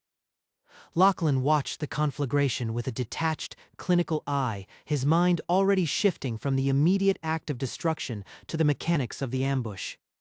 He had burned Oakhaven not out of rage, but as a calculated sacrifice, a piece offered on the altar of strategy to force Tarkov's hand. The civil discontent alert in his vision pulsed faster now, the red zones expanding not just along the roads, but into the hearts of the remaining settlements. The heavy oak doors of the war room burst open. Soraya entered, her cloak damp with mist, her face pale and drawn. She did not wait for an invitation or a greeting. She walked straight to the table where the map lay, her hand slamming down on the parchment, near the burnt site of Oakhaven. They are asking questions, Lachlan. Questions turn into whispers, and whispers turn into riots. The refugees at the South Gate are not just waiting anymore, they are demanding answers. They say we let our own burn. Because I let it burn. His voice low and steady. He lowered the binoculars and finally looked at her. Tarkov is moving. If he does not take the bait now, the cavalry will never come. If the cavalry does not come, we cannot break their momentum. We lose everything. Soraya's eyes flashed with anger. You are trading lives for tactics. You speak of lives as if they are coins to be spent in a game of chess. There are mothers there. Children. People who looked to us for protection and received fire instead. They received survival, Lachlan corrected sharply. He turned back to the map, his finger tracing the narrow valley where Tarkov's forces were, funneled. If I had evacuated them, they would have fled into the mountains, scattered and helpless. Tarkov would have hunted them down one by one. By leaving them there, even while it burned, I forced Tarkov to commit his main force to a single point. He cannot spread himself thin. He must take the prize, and when he does, he falls into our trap. Soraya stepped closer, her voice dropping to a harsh whisper. And if you are wrong, if Tarkov sees through the ruse and simply bypasses the valley. He won't. Tarkov is proud. He is arrogant. He believes he has already won. He believes Oakhaven was a simple raid, not a lure. His ego is his blind spot. That is where we strike. A knock at the door interrupted them. Captain Vale entered, breathless and disheveled, his armor smeared with mud. He carried a scroll sealed with wax, but he did not hand it over immediately. He looked at Soraya, then back to Lachlan, his expression grim. My lord, the scouts have returned. They report Tarkov's vanguard has entered the valley. They are marching toward the ruins of Oakhaven, expecting surrender. Or loot. Lachlan nodded slowly. However, Vale continued, raising a finger. There is something else. Our agents in the lower districts have uncovered evidence. Tarkov is not just fighting us from the north. Soraya frowned. What do you mean? The civil discontent alert was not just a reaction to Oakhaven. It was engineered. Tarkov has agents here, working to destabilize us from within while he crushes us from without. Soraya stepped back, shocked. His face darkened as he scanned the contents. He wants us to turn on ourselves. He wants us so distracted by internal betrayal that we cannot focus on the army outside the gates. What are your orders, my lord? Double the guard at the armories. Lachlan said, rolling up the scroll and handing it back. Execute any suspected agent immediately. No trials. No mercy. We do not have the time for justice. We only have time for survival. He turned to the window again. The smoke from Oakhaven was now visible from the highest towers of Forsaken Hold, a dark pillar rising against the stormy sky. Tarkov is committed. His cavalry is in the valley. We have one chance to turn this tide. Vale saluted sharply. The infantry is ready. The archers are in position on the ridges. We await your command. Lachlan looked at the map one last time. The red markers of the enemy were converging in the narrow choke point. It was perfect. It was deadly. It was exactly what he needed. Wait, do not strike yet. Let them go deeper. Let them think they have won. Let them spread out among the ruins. The wind howled through the jagged gaps of Forsaken Hold's outer walls, carrying the scent of ash and wet earth. I stood over the sprawling parchment that covered my desk, a map of our fragile domain spread out beneath my gloved hands. Soraya watched silently from the shadowed corner near the hearth, her expression a mix of concern and resolve, but she did not speak. The ink on the map was still wet where I had marked the ambush points in the narrow pass at Blackwood Ridge. It was a suicide trap for any force large enough to threaten us, and I intended to fill it with every soldier we had left. We have 300 men. Stepping closer to the table. Her boots clicked against the stone floor, a sharp sound in the heavy silence of the war room. Tarkov brings at least twice that. Maybe more. He does not send numbers because he fears our skill, Lachlan. He sends them because he wants to break us. The parchment smelled of aged vellum and iron gall ink. He burns them, Soraya corrected, her voice low. He leaves nothing but ash for your people to sift through. You know what that does to morale? They look at you, Lachlan, and they wonder why the empire building system didn't protect them when he came down from the north. I looked up then, meeting her gaze. Her eyes were dark, reflecting the flickering firelight from the hearth behind us. They wonder because I do not yet have the answers they want, but I am writing those answers now. By sending your men to die in a pass? She crossed her arms, the leather of her armor creaking softly. Tarkov Ironhand is not just a warlord. He is a machine of conquest. He funds rebels within our lands while he charges his cavalry at our gates. We are fighting a war on two fronts, and you're trying to close both with a single blade. I tapped the parchment where I had drawn the kill zone. Information is the blade. Intelligence found in the pockets of dead scouts suggests Tarkov's supply lines are overstretched. His men are fed by his gold, but their loyalty is bought, not earned. When the rain comes, when the mud rises, that loyalty will crack. And if it doesn't, Soraya pressed. If they hold the line and charge through your kill zone anyway, then we lose our best warriors in one afternoon. We lose the pass. And then Tarkov is at our gates with a full host. I picked up a quill, dipping it into the inkwell. The nib scratched against the paper as I added reinforcements for the reserve flank. Then we fall fighting, but we do not fall unprepared. A heavy knock came at the chamber door. It was not the polite rap of a servant, but the dull thud of a gauntlet on wood. "Enter," I called out. The door swung open to reveal Arya Bloodstone. She filled the doorway, her armor scarred from recent skirmishes, a streak of mud running down her cheekplate like a war paint stripe. She carried herself with a predatory grace, her hand resting lightly on the pommel of her sword. Every enemy falls under my steel, she had told me weeks ago, and now I saw the certainty in her eyes. The scouts report movement in the valley. Her voice rough from shouting orders. Large columns. Dust rising in 3 distinct directions. Tarkov is moving. How large? 1,000 strong at least, heavy cavalry on the wings. Infantry in the center. And Lachlan. She paused, her gaze fixed on me. There are riders with banners of our own villages. rebels inside our borders, joining him. I told you, she whispered, though not quietly enough for Arya to miss it. Let them come, I said, finally straightening up. The parchment crinkled under my grip. Arya, take your vanguard to the eastern ridge. Do not engage until the center of their formation is within the kill zone. Let the infantry draw first. Arya nodded once, a sharp, decisive motion, and the cavalry, wait for them to overextend, I said. When they commit their reserves, you hit their flank. Hard. Break their momentum. If we miss the window, Her hand tightening on her sword hilt. we are surrounded. You won't miss. I told her. I have mapped every step of this terrain. The ground is our ally. The rain will be our weapon. And if Tarkov sees the trap? If he stops before he enters the pass? Tarkov does not stop, I said coldly. He believes in his might.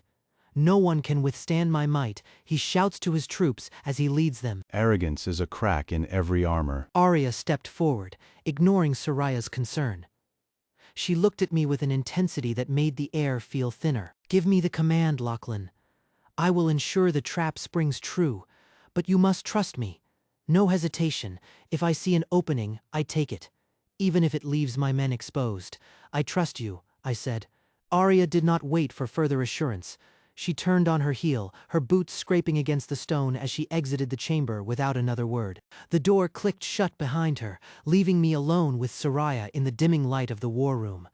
I could hear the distant clang of armor from the courtyard below, the rhythmic drum of feet marching into position. The clock was ticking, and every second brought Tarkov's army closer to our throat. Soraya stepped up to the table, her hands gripping the edge until her knuckles turned white. You are walking them into a slaughter, Lachlan, she said, her voice tight with suppressed emotion. If Arya hesitates, if the mud slips under their feet at the wrong moment, we lose everything. Not just the pass, but the future of this hold. We do not have a choice, I replied, my gaze fixed on the parchment. The ink seemed to pulse under my fingertips. Tarkov expects us to panic. He expects us to run or to beg. We will give him neither. We will give him death. He will see through it, Soraya insisted. She reached out, placing her hand over mine, stopping me from tracing the map further. Her skin was cold against my gloved palm. Look at the rebels, Lachlan. The banners in his vanguard belong to people we swore to protect. They have turned their swords against us because you failed to hold them safe.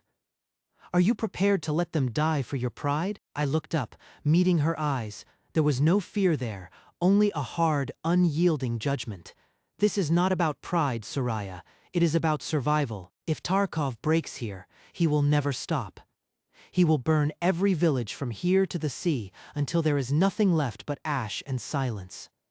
My pride is irrelevant. Their lives are not. Soraya withdrew her hand, turning away from the table. She walked to the window, looking out into the darkening sky where the first drops of rain began to fall. Then may God have mercy on us all, she whispered, her back to me. I did not answer. I could not afford to give in to doubt now. The trap was set. The only variable left was time. The wind howled through the jagged gaps of Forsaken Hold's outer walls, carrying the scent of ash and wet earth. I stood over the sprawling parchment that covered my desk, a map of our fragile domain spread out beneath my gloved hands. Every stone must fall under our command, I said firmly as I traced the line between our central keep and the northern border. Soraya watched silently from the shadowed corner near the hearth, her expression a mix of concern and resolve. The ink on the map was still wet where I had marked the ambush points in the narrow pass at Blackwood Ridge. It was a suicide trap for any force large enough to threaten us, and I intended to fill it with every soldier we had left. We have 300 men. Stepping closer to the table. Her boots clicked against the stone floor, a sharp sound in the heavy silence of the war room. Tarkov brings at least twice that. Maybe more. He does not send numbers because he fears our skill, Lachlan. He sends them because he wants to break us. I know, I said, keeping my eyes on the map. The parchment smelled of aged vellum and iron gall ink. He raids the villages to test our resolve, to see if we bleed easy. He burns them, Soraya corrected, her voice low. He leaves nothing but ash for your people to sift through. You know what that does to morale? They look at you, Lachlan, and they wonder why the empire-building system didn't protect them when he came down from the north. I looked up then, meeting her gaze. Her eyes were dark, reflecting the flickering firelight from the hearth behind us. They wonder because I do not yet have the answers they want, but I am writing those answers now.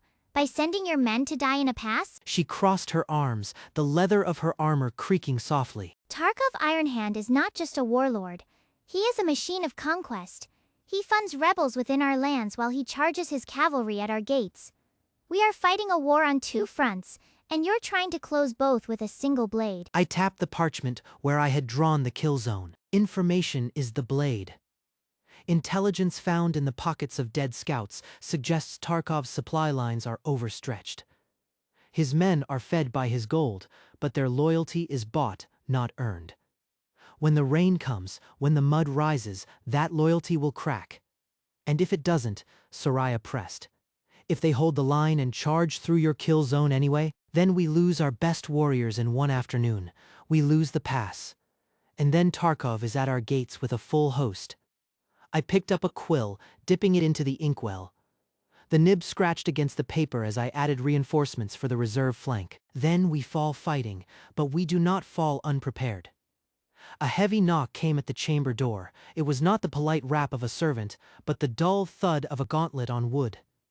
"Enter," I called out. The door swung open to reveal Arya Bloodstone. She filled the doorway, her armor scarred from recent skirmishes, a streak of mud running down her cheekplate like a war paint stripe. She carried herself with a predatory grace. Her hand rested on the hilt of her broadsword, her knuckles white against the leather grip. She did not wait for an invitation to step inside.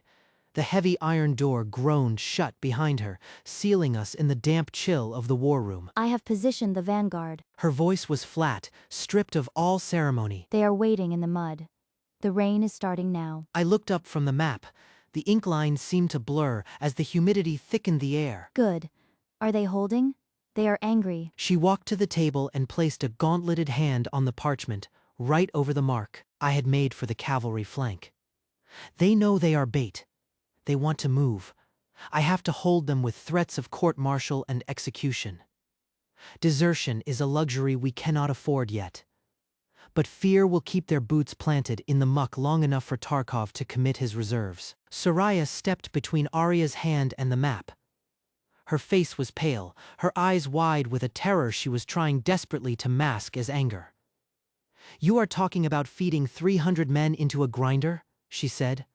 Her voice trembled, not from fear, but from rage. And you call it strategy. "It is arithmetic, Soraya," I said, keeping my voice low so Arya would not be distracted by our personal friction.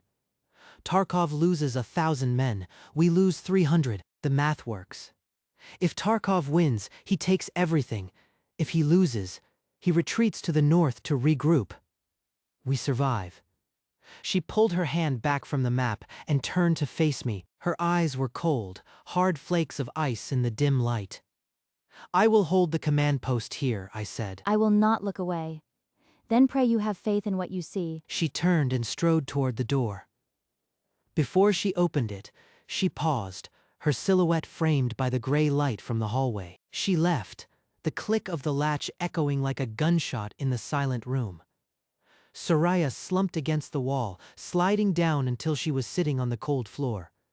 She pulled her knees to her chest and buried her face in her arms. "Go," she whispered. "Go watch them die if you must, but do not speak to me of arithmetic anymore." I left her there. I could not comfort her now. Comfort is a weapon that dulls the edge of resolve, and I needed my edge sharp. I moved through the corridors of Forsaken Hold, my boots silent on the stone. The building groaned under the weight of the storm outside, but it held firm. We were anchored in rock, and Tarkov was coming for us. I reached the eastern ridge as the sky turned the color of a bruised plum. The rain fell in sheets now, turning the ground into a slick, sucking mire. From my vantage point, I could see the pass below. It was a narrow throat of rock, choked with fog and mist. And then it began to move. Tarkov's army emerged from the northern haze like a tide of iron and blood. The banners snapped in the wind, red and black, the colors of his kingdom. I could see the glint of horsetack, the rhythmic bounce of cavalry hooves as they spurred their mounts into the wet earth. And there, mixed among them, were smaller, ragged groups with familiar village sigils painted on their shields. The rebels. They had been fed lies just as Soraya feared, and now they rode to meet their maker. "Steady," I whispered to myself. The wind snatched the words away before they could leave my lips.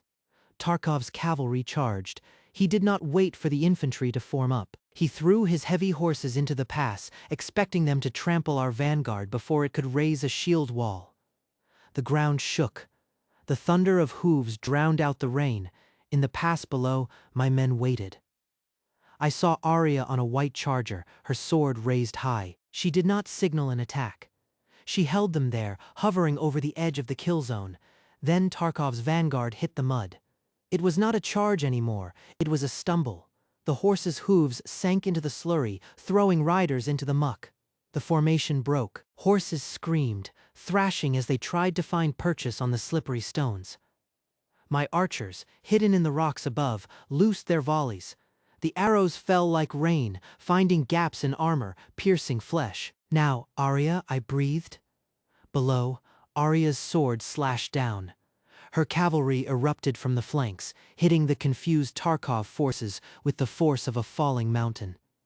The clash of steel was deafening, even from this distance. The rebels, caught in the middle, turned on each other, panic spreading faster than any fire. Tarkov rode forward, his massive warhammer raised. He looked up at the ridge, searching for me. I knew what he saw. No Lachlan Starkwood. Tarkov's warhammer swept through the air, cleaving the space where my head had been a moment before. He roared, a sound that tore through the drumming rain, his eyes wide with fury as he realized the trap was not just for his men, but for him specifically. He spurred his black destrier, the beast screaming in protest as its hooves scrambled on the wet shale, turning toward the ridge where I stood. Arya was there before he could complete his turn. She moved like lightning through the mud, her white charger rearing up to meet the charging beast. The impact of their horses' heads was sickeningly loud, a bone-jarring crash that sent spray into the air. Arya's sword came down in a brutal arc, not at the horse, but at the neck of the rider she had dismounted from the saddle with a kick to his midsection. "You missed," I shouted down to her, my voice cracking against the wind. "He is turning." Arya looked up, rain plastering her hair to her skull. Her face was a mask of grim determination. Let him turn. The mud takes everything eventually. Below, Tarkov had regained his balance, swinging his hammer again. He swung it at Arya's mount, the massive iron head connecting with the horse's shoulder. The animal collapsed, throwing her forward into the muck. She rolled, coming up with a dagger in her hand, slashing at the reins of her own fallen steed before scrambling to her feet. Tarkov charged again, his eyes locked on her. He did not care for the archers above now. He wanted the woman who had bested his vanguard. He roared as he closed the distance, his hammer whistling through the air. "Hold the line!" I screamed to the reserve troops forming up behind Arya's fallen position. "Do not let him break her!" The reserves hesitated, terrified by the sight of the massive warlord. Tarkov saw their fear. He laughed, a harsh barking sound. "Is this all the fallen house has? A few cowards hiding in the rocks." One of the reserve captains, a young man named Kale, stepped forward. His face was pale, but his grip on his spear was firm. "We are not cowards," he shouted. "We are just waiting for you to stop talking and start dying." Tarkov swung at him, the force of the blow cracking the stone where Kale had stood a second before. The captain dove aside, rolling into the mud, and came up with his spear thrusting upward. It was a futile gesture against Tarkov's armor, but it bought a second. Arya seized that second. She did not strike Tarkov, she struck the ground beneath him. With her remaining strength, she drove her dagger into the loose earth near his horse's front leg. The beast stumbled, its footing gone on the slick slope. Tarkov was thrown forward, his momentum carrying him off his saddle and into the open field. "Now!" Arya yelled, her voice ragged but clear. "Now!" The archers above did not hesitate. They loosed a final volley, not at Tarkov, but at the mass of cavalry surrounding him. The arrows rained down on the confused riders, causing chaos in the ranks that had begun to form around the fallen warlord. Tarkov struggled to rise from the mud, his massive frame encumbered by his armor and the suction of the earth. He looked up at Arya, who stood over him, her dagger dripping with muck and blood. His expression was one of pure hatred, but also confusion. How had he been undone by a woman? "You think this is victory?" He spat, mud filling his mouth. I am Tarkov Ironhand. I will rise again. You rose. Her voice cold. Now you fall. She brought the pommel of her dagger down on his temple. The impact was dull and final. Tarkov's body went limp, sinking slowly into the mire. Silence fell over the pass for a brief moment, broken only by the rain and the groans of the wounded. Then, a cheer erupted from the ridge. It started with Kale, then spread to the others, a sound of relief and triumph that echoed off the cliffs. I watched as Arya stood there, breathing hard, looking down at the body of the man who had threatened our home. She wiped her blade on her tunic, leaving a dark streak. Then she looked up at me. "Is he dead?" I asked, my voice trembling slightly from the adrenaline drain. She nodded once. For now. The battle was not over, but the tide had turned. Tarkov's forces, seeing their leader fallen and trapped in the mud, began to retreat. They fled north, leaving behind hundreds of corpses and broken armor. We had won the day. But as I looked at the bodies piled in the pass, the weight of the cost pressed down on my chest heavier than any armor.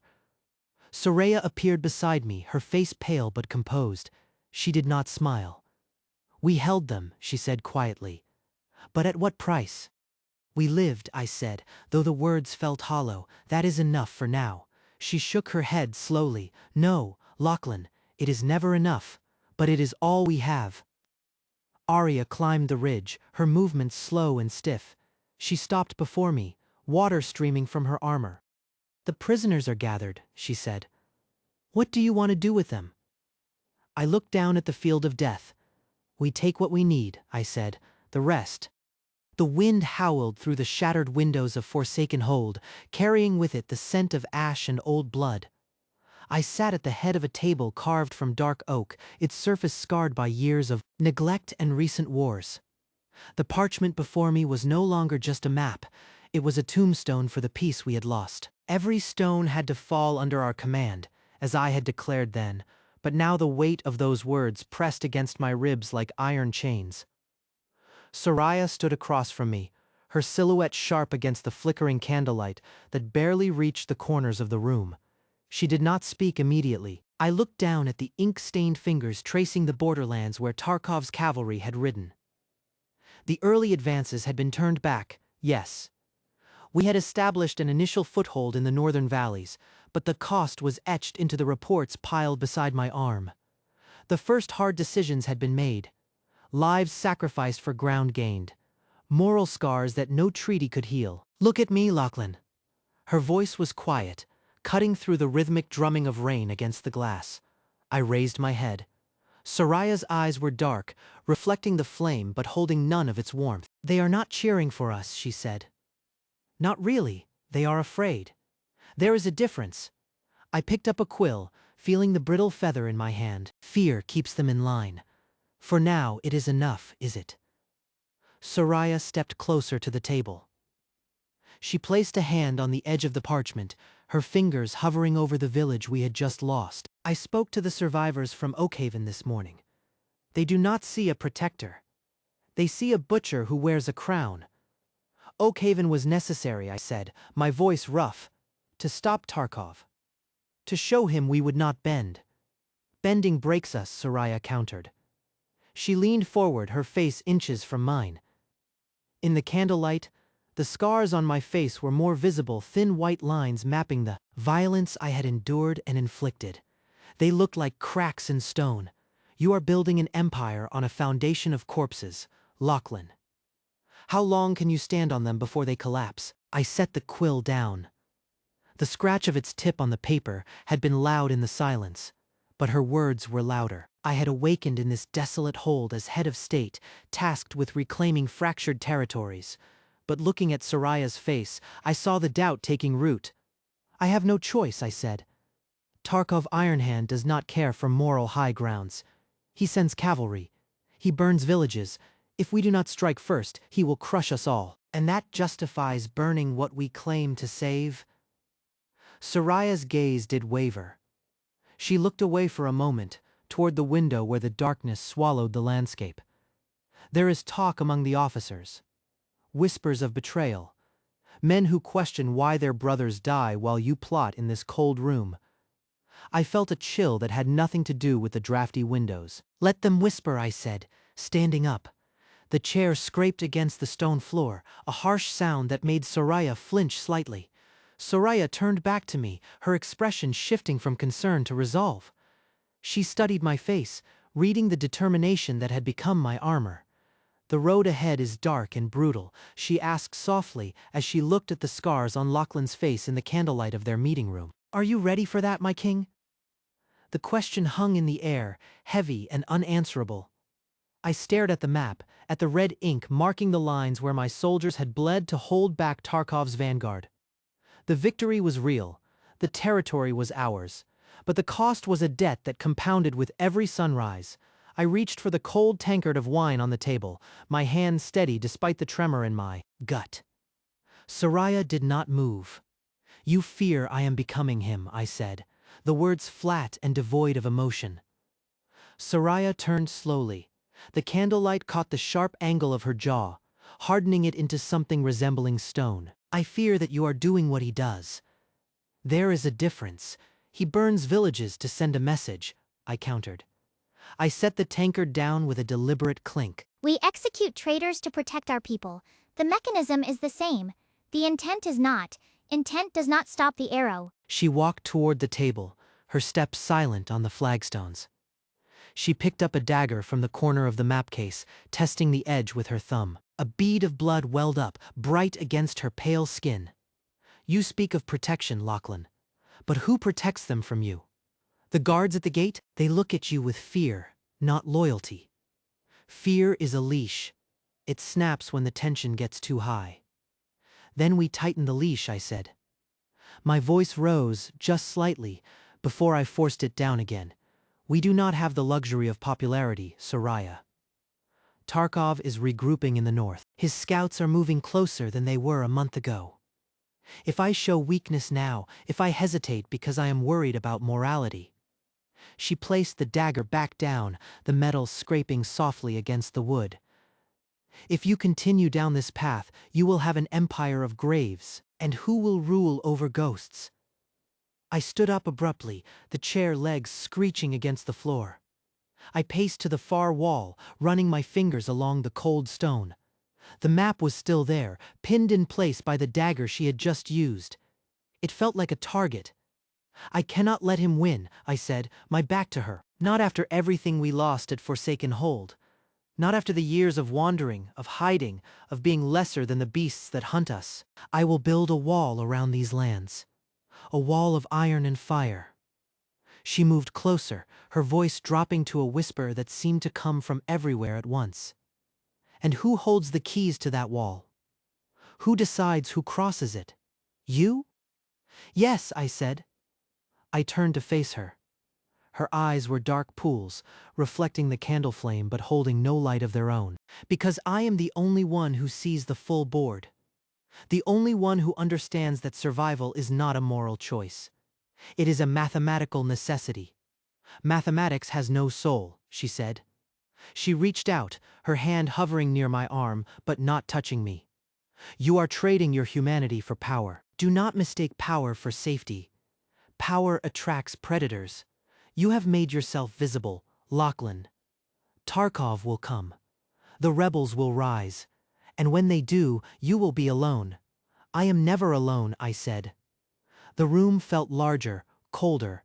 The shadows in the corners seemed to deepen, reaching for us. You are with me. It was not a statement of comfort. For now, but even I have limits.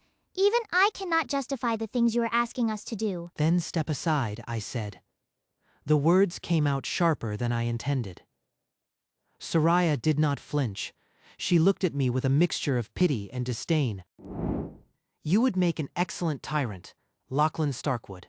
You have the charisma, the ruthlessness, the vision. I have what is needed, I snapped. You have what you think is needed, she corrected. She turned away from me, walking toward the door. But think carefully before you sign those orders for the northern patrols. Think about who benefits when your soldiers die in the snow. Because it is not the peasants. It is not even you, I asked, a sudden spike of panic piercing my chest. To find out who else doubts us, she said without looking back. Because if there is betrayal in the ranks, it is not just whispers. It is planning. And I intend to catch them before they cut your throat. She opened the heavy oak door, the draft from the corridor rushing in, extinguishing the nearest candle. The room plunged into deeper shadow, save for the single flame flickering by the map. Wait, I said. Soraya paused in the doorway. Her silhouette was framed by the dim light of the hall behind her. Yes. Trust no one, I said. Not even me. She smiled, a sad, thin curve of her lips. I never do, my king. I never do. The door clicked shut, leaving me alone in the darkness. The silence was no longer heavy. It was sharp, jagged edges of thought cutting into my mind. I stared at the map, at the red ink marking the lines where my soldiers had bled to hold back Tarkov's vanguard. The victory was real, the territory was ours, but the cost was a debt that compounded with every sunrise. I reached for the cold tankard of wine on the table, my hand steady despite the tremor in my gut. I took a long draught, the liquid burning my throat, grounding me in the physical reality of the room, the stone, the wood, the damp air. The door remained shut, but the threat lingered like smoke. I did not sleep. Instead, I moved through the lower corridors of Forsaken Hold, the torchlight flickering against walls that seemed to lean inward, watching me. The castle was waking up, not with hope, but with the grim routine of survival. I needed to see the work being done. I needed to ensure that Soraya's warnings did not turn into reality before the sun rose. The armory was a cavernous space beneath the keep, filled with the smell of oil and old metal. Kale, the captain of my guard, stood by a rack of spears, his face grim as he inspected the shafts for splinters. He looked up as I entered, his hand drifting to the hilt of his sword out of habit before remembering where he was. King Lachlan, he said, straightening up. You are not resting. Kale's jaw tightened. He set the spear down on the bench with a thud. Low. They know what you did to the traitors in the village. They see the bodies, they hear the stories, it spreads faster than fire. I had no choice, I said, stepping closer. Tarkov funds them. He buys their loyalty with gold and promises of wealth. We starve that out by showing the price of betrayal. Blood prices debts only when there is trust to back it. He crossed his arms. There are whispers in the mess hall, my king. They say Soraya doubts your methods. They say you are becoming a tyrant. I am becoming what this land needs, I said coldly. What do you hear from your officers? Kale hesitated. For a second I saw the conflict in his eyes, the loyalty to me warring with his concern for the men he commanded. They fear Tarkov more than they fear you, for now. But fear is a fickle anchor. If we lose a major battle, if we lose another village, then we will not, I said. Prepare the northern patrol. I want them out by dawn, no matter the weather. Kale nodded slowly. Yes, my king, but be warned.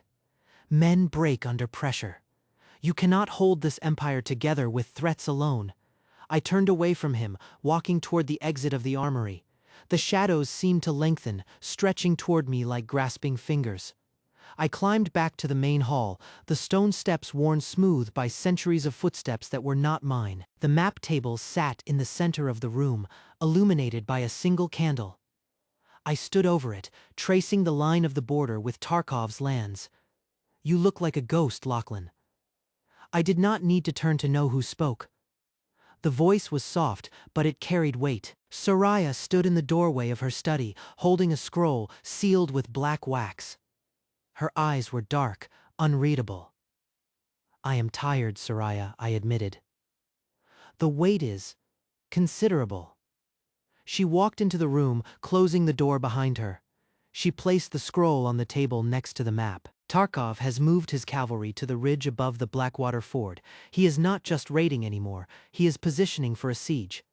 Let him come, I said. We have prepared the walls, we have fortified the gates. You have fortified them with fear, Soraya corrected. She unrolled the scroll, revealing a list of names and locations. I found this in the rebel camp near the eastern border. It was abandoned hastily. Look, I leaned over the table. The list contained names I recognized, merchants, minor nobles, even some of my own supply officers. Next to each name was a sum of gold, marked with Tarkov's seal. He is buying our leaders from within, I said, my voice low. This changes nothing. We simply execute them. No. She tapped a name at the bottom of the list, one I did not recognize. This man, he is not in Tarkov's camp. He is here, in Forsaken Hold. And he has been feeding us information about our own defenses for months. Who? I asked. I don't know yet, she said. But I have his quarters under surveillance. We will catch him tonight, and if he is one of ours, then we remove him. Her face was hard. Lachlan, you must see it. The betrayal is not just from Tarkov, it is from the cracks in our own foundation. If we do not fix them, Tarkov will not need to lay siege. He will walk through the open door. Then we fix them, I said. Arrest him. But let me interrogate him personally. Soraya stared at me.